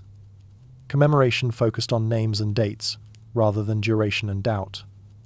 Pain was honored, but simplified. This process did not diminish Cassino's importance. It redirected it. What resisted explanation was placed gently to the side. Cassino was remembered, but rarely examined deeply. Its presence remained acknowledged, yet its discomfort was softened for consumption. The battle did not lend itself easily to lessons. It lacked clarity that could be framed as progress. Its central moments raised questions rather than answers. Such events are harder to integrate into collective memory. They challenge the expectation that history moves forward through decisive action alone. Cassino asked different questions. It asked how much patience costs, how endurance deforms intention, how necessity can narrow judgment. These were not questions easily highlighted without unsettling broader narratives of resolve and success. As years passed, the war's story accelerated elsewhere. Larger movements, clearer victories, more dramatic conclusions drew focus. Cassino receded, not because it mattered less, but because it refused to fit. It complicated triumph without offering replacement meaning. This quiet omission shaped understanding. What was not emphasized faded from common awareness.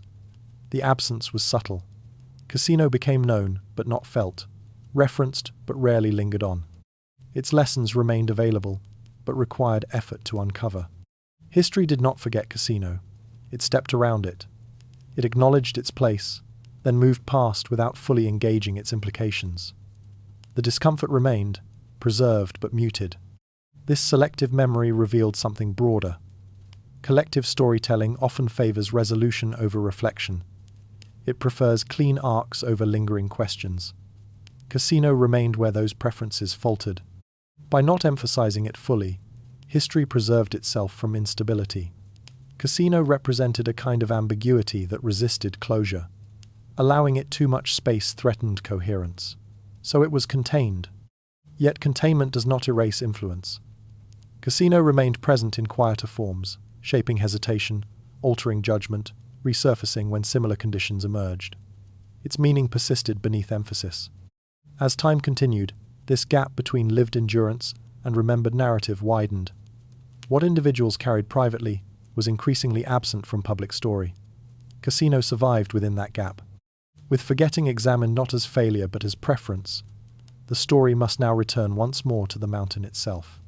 To see how the place endures beyond emphasis, carrying what history chose not to highlight, and offering silence where explanation once strained. It stands unchanged in form, yet altered in reception. Visitors arrive informed by summaries, leave unsettled by atmosphere. The mountain does not explain the omission, it embodies it. Where history moved efficiently, Cassino remains slow. Where narratives simplify, it holds residue. This friction keeps the battle alive beneath awareness, not demanding attention, but refusing to disappear completely, waiting until someone notices the silence and wonders what was set aside. In this way, omission becomes a form of preservation. Cassino remains available for return, for reconsideration, for deeper reading. It survives the smoothing process by resisting it. The battle waits quietly within the historical record, unchanged by summary, patient beneath simplification, allowing future listeners to encounter what earlier tellings could not comfortably hold. It is not absence that defines Cassino's legacy, but restraint. History stepped around it, yet left it intact. And so, the mountain remains ready, inviting those willing to linger, to look again, and to listen carefully to what was never emphasized. The story must return there one last time, not to correct memory, but to sit within what resists summary. And in doing so, reveal why Cassino still matters beyond history itself. Even when the world prefers to move past, it quietly refuses that permission, forever intact. Returning to Monte Cassino now requires no permission and no warning. The mountain rises the same way it always has, calm, unmoved, ordinary. Birds cross the sky where engines once darkened it. Footsteps echo where bombardment shook stone. Nothing marks the absence except the feeling that something has been removed. The place does not announce its history. It allows silence to occupy space once taken by urgency. Visitors arrive expecting significance and find instead an atmosphere that refuses instruction. The monastery stands rebuilt, complete in form yet altered in presence. Stones fit together again, but the rhythm they hold is different. What endured is visible. What was spent is not. The mountain accepts observation without response, offering no narrative, no warning, no reassurance. It simply exists, shaped subtly by what passed through it, waiting without expectation. Time lingers here longer than memory allows it to fade. The stillness invites comparison without forcing it. The mind supplies what the senses no longer receive. Thunder replaced by wind, urgency replaced by routine. This contrast does not demand emotion, yet emotion arrives anyway, quiet and unannounced. The mountain feels unchanged because it has outlasted change before, yet meaning has shifted beneath the surface. The night nobody slept cannot be seen or touched, but it lingers in the shape of absence. Where vigilance once ruled, calm now settles unevenly. Silence does not heal automatically. It rests. The absence of threat does not erase memory. It stores it. Cassino does not ask to be remembered loudly. It remains available to those willing to sit without explanation, allowing sensation to arrive before understanding. Here, history softens into atmosphere, asking nothing, offering space where awareness replaces narration and patience outlasts urgency without resolution or instruction for the present moment. Standing here now reveals how intensity folds into time rather than disappearing. The mountain no longer resists, yet it does not forget. Its shape carries history differently, not as story, but as compression. What happened remains, even when attention moves on. Visitors move through rebuilt corridors unaware of the labor once demanded by each step. The past does not interrupt them. It waits. Cassino does not perform remembrance. It permits it. The quiet feels intentional, as if explanation would diminish what was endured. This place teaches through restraint. It withholds narrative, so reflection can arise naturally. The absence of spectacle becomes its final statement. Meaning here survives without emphasis, shaped by what is no longer present, asking visitors to notice how stillness can carry more weight than sound ever did during the long nights of waiting that once defined this mountain for everyone involved back then. The present offers no reenactment, only distance. What mattered here no longer demands recognition. The mountain does not need witnesses to hold its past. It holds it regardless. This release is not forgetting. It is allowance. Cassino lets the story loosen its grip. The night nobody slept has folded into time, not erased, not resolved. It exists now as context rather than crisis. Those who know, know. Those who do not, pass quietly. Nothing insists on attention. That is the difference.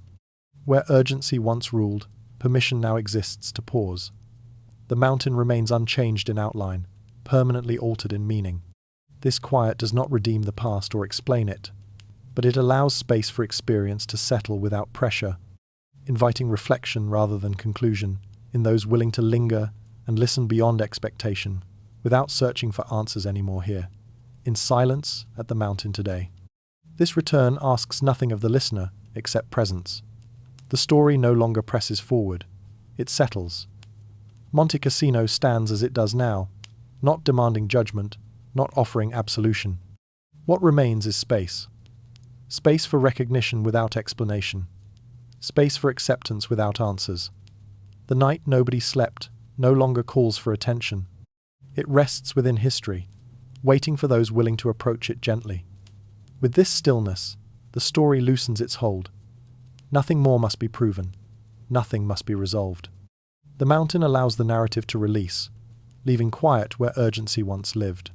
The end arrives without emphasis, not as conclusion, but as a widening calm that permits understanding to arrive slowly, or not at all, allowing the night to remain folded inside memory without demand, explanation, or urgency anymore, as the story ends here, in stillness and quiet, acceptance beyond words and meaning. Monte Cassino resists summary in a way that makes people uneasy. Historians pause longer over it. Storytellers circle it carefully. Audiences sense something unresolved even when the facts appear complete. This discomfort does not come from scale alone. Larger battles have been reduced successfully into clean narratives. Cassino resists compression for a different reason. It lacks a single emotional center. There is no clear moment where everything changes, no decisive charge that transforms chaos into certainty, no individual who absorbs the meaning of the battle and carries it forward cleanly. Instead, Cassino offers accumulation without release. Days stack upon days, effort piles onto effort, cost increases without delivering clarity. Victory eventually occurs, but it does not organize what came before it. This creates a problem for storytelling. Most narratives rely on turning points. They depend on contrast between before and after. Cassino blurs that boundary.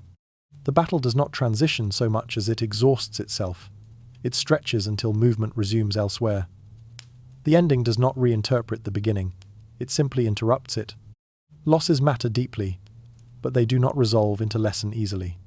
Sacrifice cannot be framed as purposeful without tension.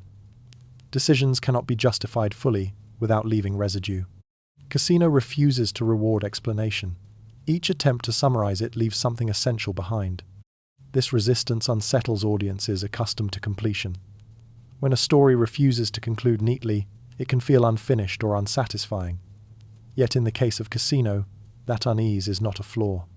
It is the most accurate outcome available. The discomfort signals proximity to truth rather than distance from it. Cassino exposes the limits of conventional narrative structure. It demonstrates that not all events organize themselves around clarity. Some remain fragmented because experience itself was fragmented.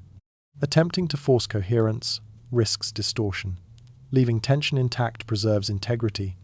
This is why summaries of Cassino often feel incomplete, even when accurate. They relay movement and outcome without conveying atmosphere.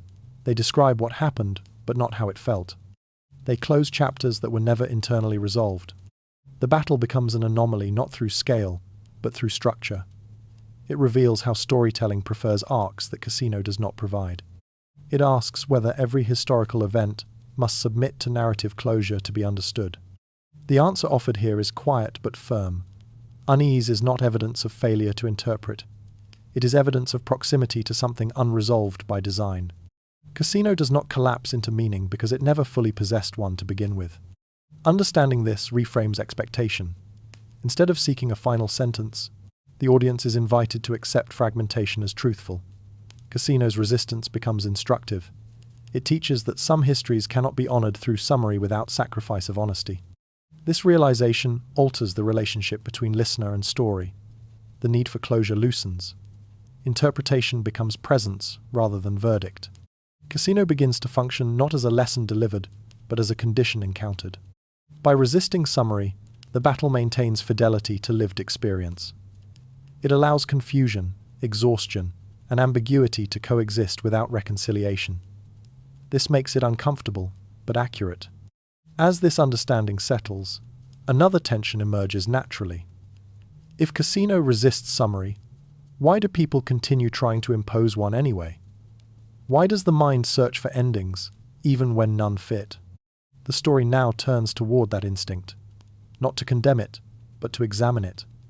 Because the impulse to close unfinished histories reveals something about those who remember them. And that instinct, as much as the battle itself, becomes the next terrain to explore. Human beings are drawn to endings instinctively. We seek them not only for understanding, but for rest. An ending promises relief, a place where attention can finally settle. Uncertainty demands energy. It keeps the mind alert, searching, unresolved. Closure feels like safety because it allows awareness to loosen its grip. This is why battles are shaped into arcs. A beginning creates expectation. A turning point delivers meaning. An ending restores balance. These structures do not exist because history naturally follows them. They exist because the human mind prefers them. Narrative turns chaos into something survivable.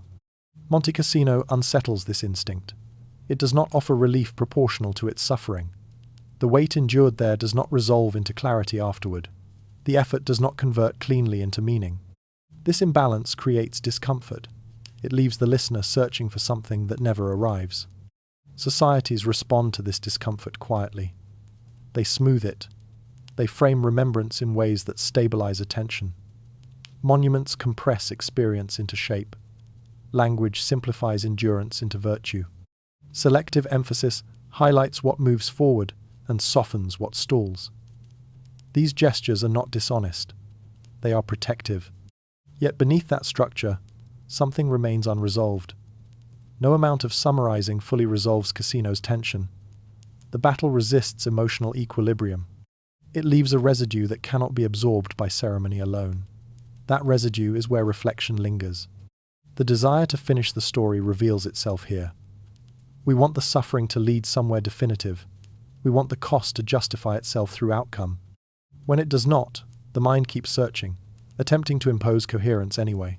Cassino becomes a mirror in this process. It reflects the discomfort people feel when ambiguity remains intact. The impulse to resolve it says less about the battle than about the listener. It exposes how deeply we rely on endings to regulate understanding. This urge is not weakness. It is human. Endings allow us to move on without carrying everything forward. They draw lines that prevent experience from spilling endlessly into the present. Without them, attention remains open too long. Cassino refuses to provide that service. It does not offer a final sentence that contains its meaning. It allows contradiction to remain visible. It forces the listener to sit with what cannot be resolved neatly. This challenge deepens the story's weight. Instead of delivering explanation, it invites awareness of the impulse to seek one. The audience recognizes the urge within themselves, the quiet desire to conclude, to label, to settle. Recognizing that impulse changes the relationship to the story. The listener stops demanding resolution and begins noticing presence. The absence of a clean ending becomes informative rather than frustrating. Cassino teaches through refusal. It demonstrates that not every experience exists to be finished. Some must be held without closure. Some remain open because closing them would simplify what should remain complex. The need for endings explains why people keep returning to the battle. Each revisit is an attempt to complete what resists completion. Each retelling searches for coherence that never fully arrives. This does not diminish understanding. It reframes it. Meaning does not always arrive as conclusion. Sometimes it arrives as recognition of limits. With this need exposed, the story reaches a quiet decision. It can either satisfy the impulse artificially or release it intentionally. Cassino offers no ending to adopt. It invites the listener to let the story remain unfinished. And that choice, to stop reaching for resolution, becomes the most honest response available. At this point, the story no longer needs to move forward. It has carried enough weight. The instinct to push toward explanation begins to soften, not because the questions have been answered, but because they no longer demand pursuit. What remains asks for a different posture. Not investigation, but attention. Monte Cassino stops asking to be interpreted. It does not require judgment or conclusion. It allows itself to be present as it is, without resolution. The battle recedes from analysis and settles into atmosphere. The need to extract meaning gives way to the recognition that some experiences are honored more accurately by restraint. This is not abandonment of understanding. It is a shift in how understanding arrives, not as a verdict, but as orientation, not as a final sentence, but as a quiet adjustment in how uncertainty is held. Cassino does not explain itself, because it never did during the experience. It unfolded without clarity. To force coherence afterward risks misrepresenting what was lived. Allowing the question to remain open preserves integrity. It respects the fragmentation endured by those who stood there without resolution. Their experience did not conclude neatly. Their nights did not end with answers. To impose closure now would create distance where proximity is more honest. There is comfort in finishing stories. Endings allow the mind to rest, but not all rest comes from completion. Some arrives when effort stops, when the reaching quiets, when the story is allowed to remain as it was experienced, unresolved, heavy, real. Cassino invites this stillness. It does not reward urgency. It does not respond to explanation. It offers something subtler. Space. Space where tension no longer needs to be resolved to be acknowledged. Space where the absence of clarity is not failure, but truth. The story loosens its grip here. Details fade gently into background. Analysis becomes unnecessary. What matters has already been carried. The mountain does not demand further interpretation. It allows the listener to remain present without direction. This reframing changes everything. Incompleteness becomes honest rather than lacking. Ambiguity becomes faithful rather than frustrating. Cassino is no longer something to be summarized. It is something to be sat with. The experience of those who lived it is honored in this restraint. Their endurance did not produce answers, it produced continuation, allowing the question to rest mirrors that reality. It respects the fact that some histories do not conclude because the experience itself never did. Here, understanding arrives quietly. It does not announce itself. It feels like a settling, like recognition without words. The listener does not leave with conclusions, but with space. Space where the weight of what was endured can exist without explanation. The story prepares to release itself, not through finality, but through acceptance. Nothing more needs to be added. Nothing needs to be solved. Cassino remains open, and that openness carries its own meaning. As the narrative slows, the urge to resolve dissolves naturally. The question stays where it belongs, not unanswered, but unforced. And in that stillness, something rare occurs. The story becomes complete, not by closing, but by stopping the attempt to close it at all. With this posture established, the final movement does not arrive as conclusion. It arrives as release. The story will now step aside entirely, leaving silence where explanation once lived. After the last echo faded, nothing replaced it. The mountain did not announce the change. There was no moment when silence arrived fully formed. Sound simply thinned until it no longer defined the space. What remained felt lighter, but not empty. Absence settled in gently, unmarked, unnoticed by anything except those who lingered long enough to sense it. Monte Cassino no longer signaled importance. The ground did not draw attention. Paths were walked without hesitation. Wind moved through grass without interruption. Where artillery once shaped the air, birds now crossed without awareness of what had been displaced. The battlefield had ceased to declare itself as such. Life moved around the mountain without acknowledgement. Trains passed at scheduled hours. Roads carried traffic unconcerned with what lay above them. Voices rose and fell in ordinary patterns. The extraordinary had receded so far, it no longer demanded recognition. Time continued without commentary. This quiet was not victory, it was erosion. History did not judge what had happened here. It allowed it to wear down gradually, smoothing urgency into distance. The mountain did not change its shape, meaning thinned instead, stretched across years until it no longer pressed against the present. Events do not recede because they are resolved. They recede because movement continues elsewhere. Attention shifts, new concerns arrive. Cassino did not conclude. It was left behind, absorbed into the background of ongoing life. The echo faded because the world kept moving. Standing here now, it becomes clear that history does not wait for comprehension. It does not pause to ensure understanding arrives before it advances. What demands meaning eventually loses volume, not through explanation, but through replacement. Cassino waited silently as the world filled itself with new sound. This absence carries its own weight. Where tension once held attention tightly, space now exists. The mind is no longer guided forward by urgency. Observation replaces interpretation. Presence replaces narrative. Nothing insists on understanding anymore. The mountain remains indifferent. It does not mourn its past or celebrate its survival. It offers no indication that anything significant occurred. The lack of signal is itself revealing. Importance dissolves when attention moves on. Here, the story loosens its grip. The listener is no longer pulled toward outcome or lesson. The atmosphere invites stillness rather than interpretation.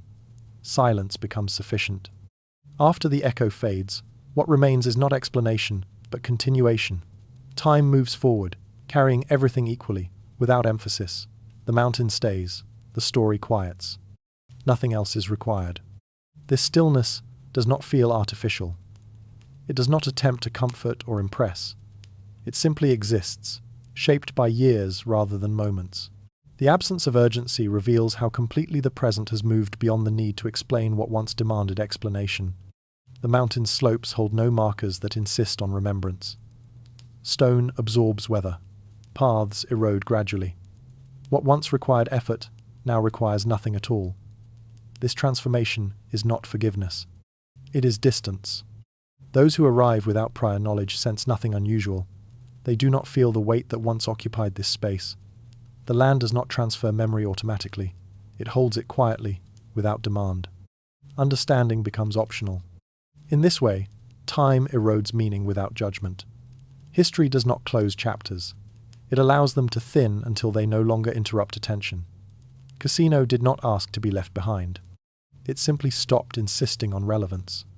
What lingers now is subtle, a quality of quiet that feels deeper than absence, a sense that something has settled rather than disappeared.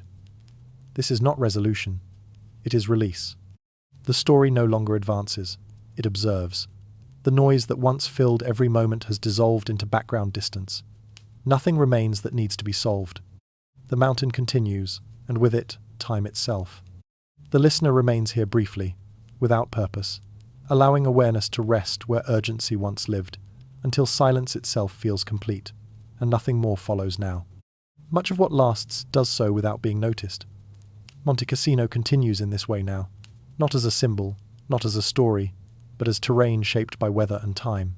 Stone warms and cools. Wind moves freely. Rain follows familiar paths downward. The mountain exists without awareness of who observes it, or whether anyone does at all. Landscapes remember differently than people. They do not arrange experience into narrative. They do not distinguish between significance and routine. They hold pressure, erosion, alteration. What passes through them becomes part of their structure, not their story. Cassino does not recall the battle as a sequence of events. It carries it as compression, layered invisibly beneath the surface. The battle does not replay here. It dissolves. Not erased, not denied, but absorbed into continuity. The ground does not repeat conflict. It continues being ground. Weather does not pause in recognition. Stone does not rehearse loss. Endurance takes this quieter form, persisting without reference or acknowledgement. This kind of survival does not require witness. Meaning does not depend on attention to remain intact. Cassino persists, whether remembered or not. Its influence lies not in what is recalled, but in what it has altered. Slopes shaped by collapse, foundations rebuilt where they once failed, paths redirected by damage, long since covered by growth. History here survives as condition rather than account. Most of what shapes the world does so without ceremony. Decisions echo quietly. Events alter direction subtly. Time integrates change without explanation. Cassino stands as evidence of this process. Its past exists, but it no longer demands articulation. It has been folded into the present, where it continues to shape experience invisibly. This challenges how significance is usually understood. Importance is often measured by memory, by how frequently something is recalled or discussed. Cassino offers a different measure. It suggests that what endures may do so without recognition, shaping what follows without appearing in story.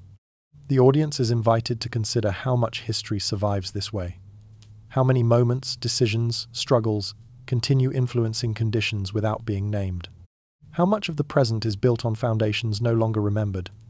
Cassino is not unique in this regard. It is simply visible enough to notice if one looks closely. Here, endurance is not celebrated. It is accepted. The mountain does not ask to be remembered for what it endured. It continues regardless. That continuation is its final form. Not as lesson delivered, but as presence maintained. Meaning here is ambient rather than explicit. It exists without statement. Cassino no longer instructs. It allows.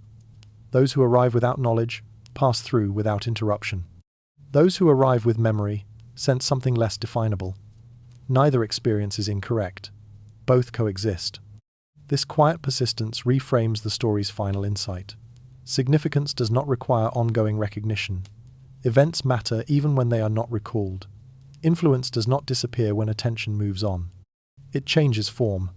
Cassino endures as stone, as slope, as weathered surface. The battle remains embedded, not as narrative, but as alteration. The mountain's present contains its past without explanation. This is how much of history survives, not as story, but as shape. Understanding this invites humility. It loosens the need to preserve meaning through constant remembrance. It allows the recognition that most of what matters continues quietly, beyond awareness. Cassino exemplifies this truth. Its endurance does not depend on who remembers it. It depends only on time. With this perspective, the story continues to release itself. Attention softens, the need to hold meaning actively fades. What endures does so without witness, without instruction, without demand. The mountain remains. History continues. Nothing insists on being remembered. And yet, everything that happened remains folded into what is, shaping the present silently, patiently, without asking to be known.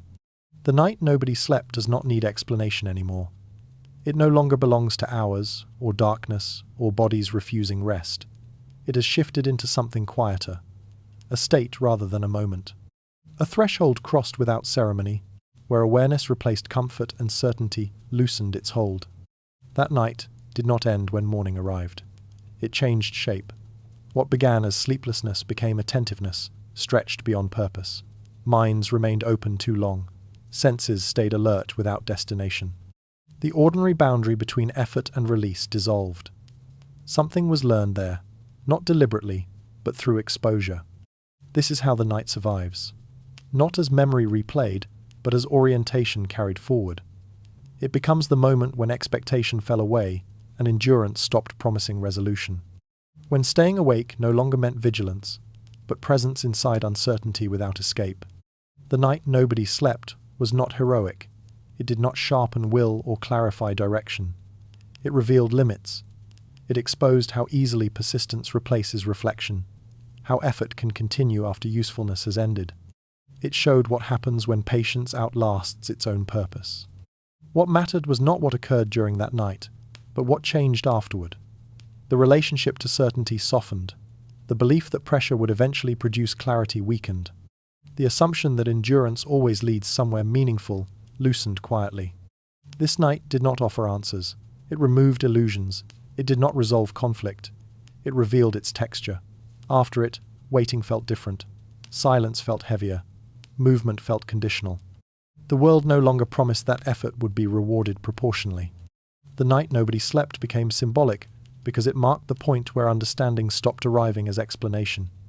It arrived instead as adjustment, as a subtle change in posture, as the recognition that not everything can be forced into conclusion without loss. This is why the night cannot be summarized. It is not something that happened and ended. It is something that shifted awareness permanently. It folded itself into history not as event, but as lens. Those who lived through it did not carry a lesson neatly packaged. They carried fatigue reshaped into perception. They carried uncertainty that never fully resolved, but also never demanded resolution again. They learned how to remain present without clarity. The night nobody slept does not ask to be remembered loudly. It has already completed its work. It waits inside understanding, unnoticed, until a similar moment arrives, until endurance stretches too far again, until certainty begins to narrow vision, until patience becomes pressure. Then it returns quietly, not as memory, but as recognition. This is where the story releases itself. There is nothing left to analyze, nothing left to explain. The meaning has already settled where it needed to settle. It does not need emphasis to remain true. The night nobody slept is no longer visible. It does not need to be. It exists now as context rather than crisis, as space rather than event, as a reminder without instruction. The mountain stands. Time moves on. Silence remains sufficient. Some nights do not end because they were never meant to. They become understanding. They soften certainty. They teach restraint without language. They remind us that not all truths arrive as conclusions.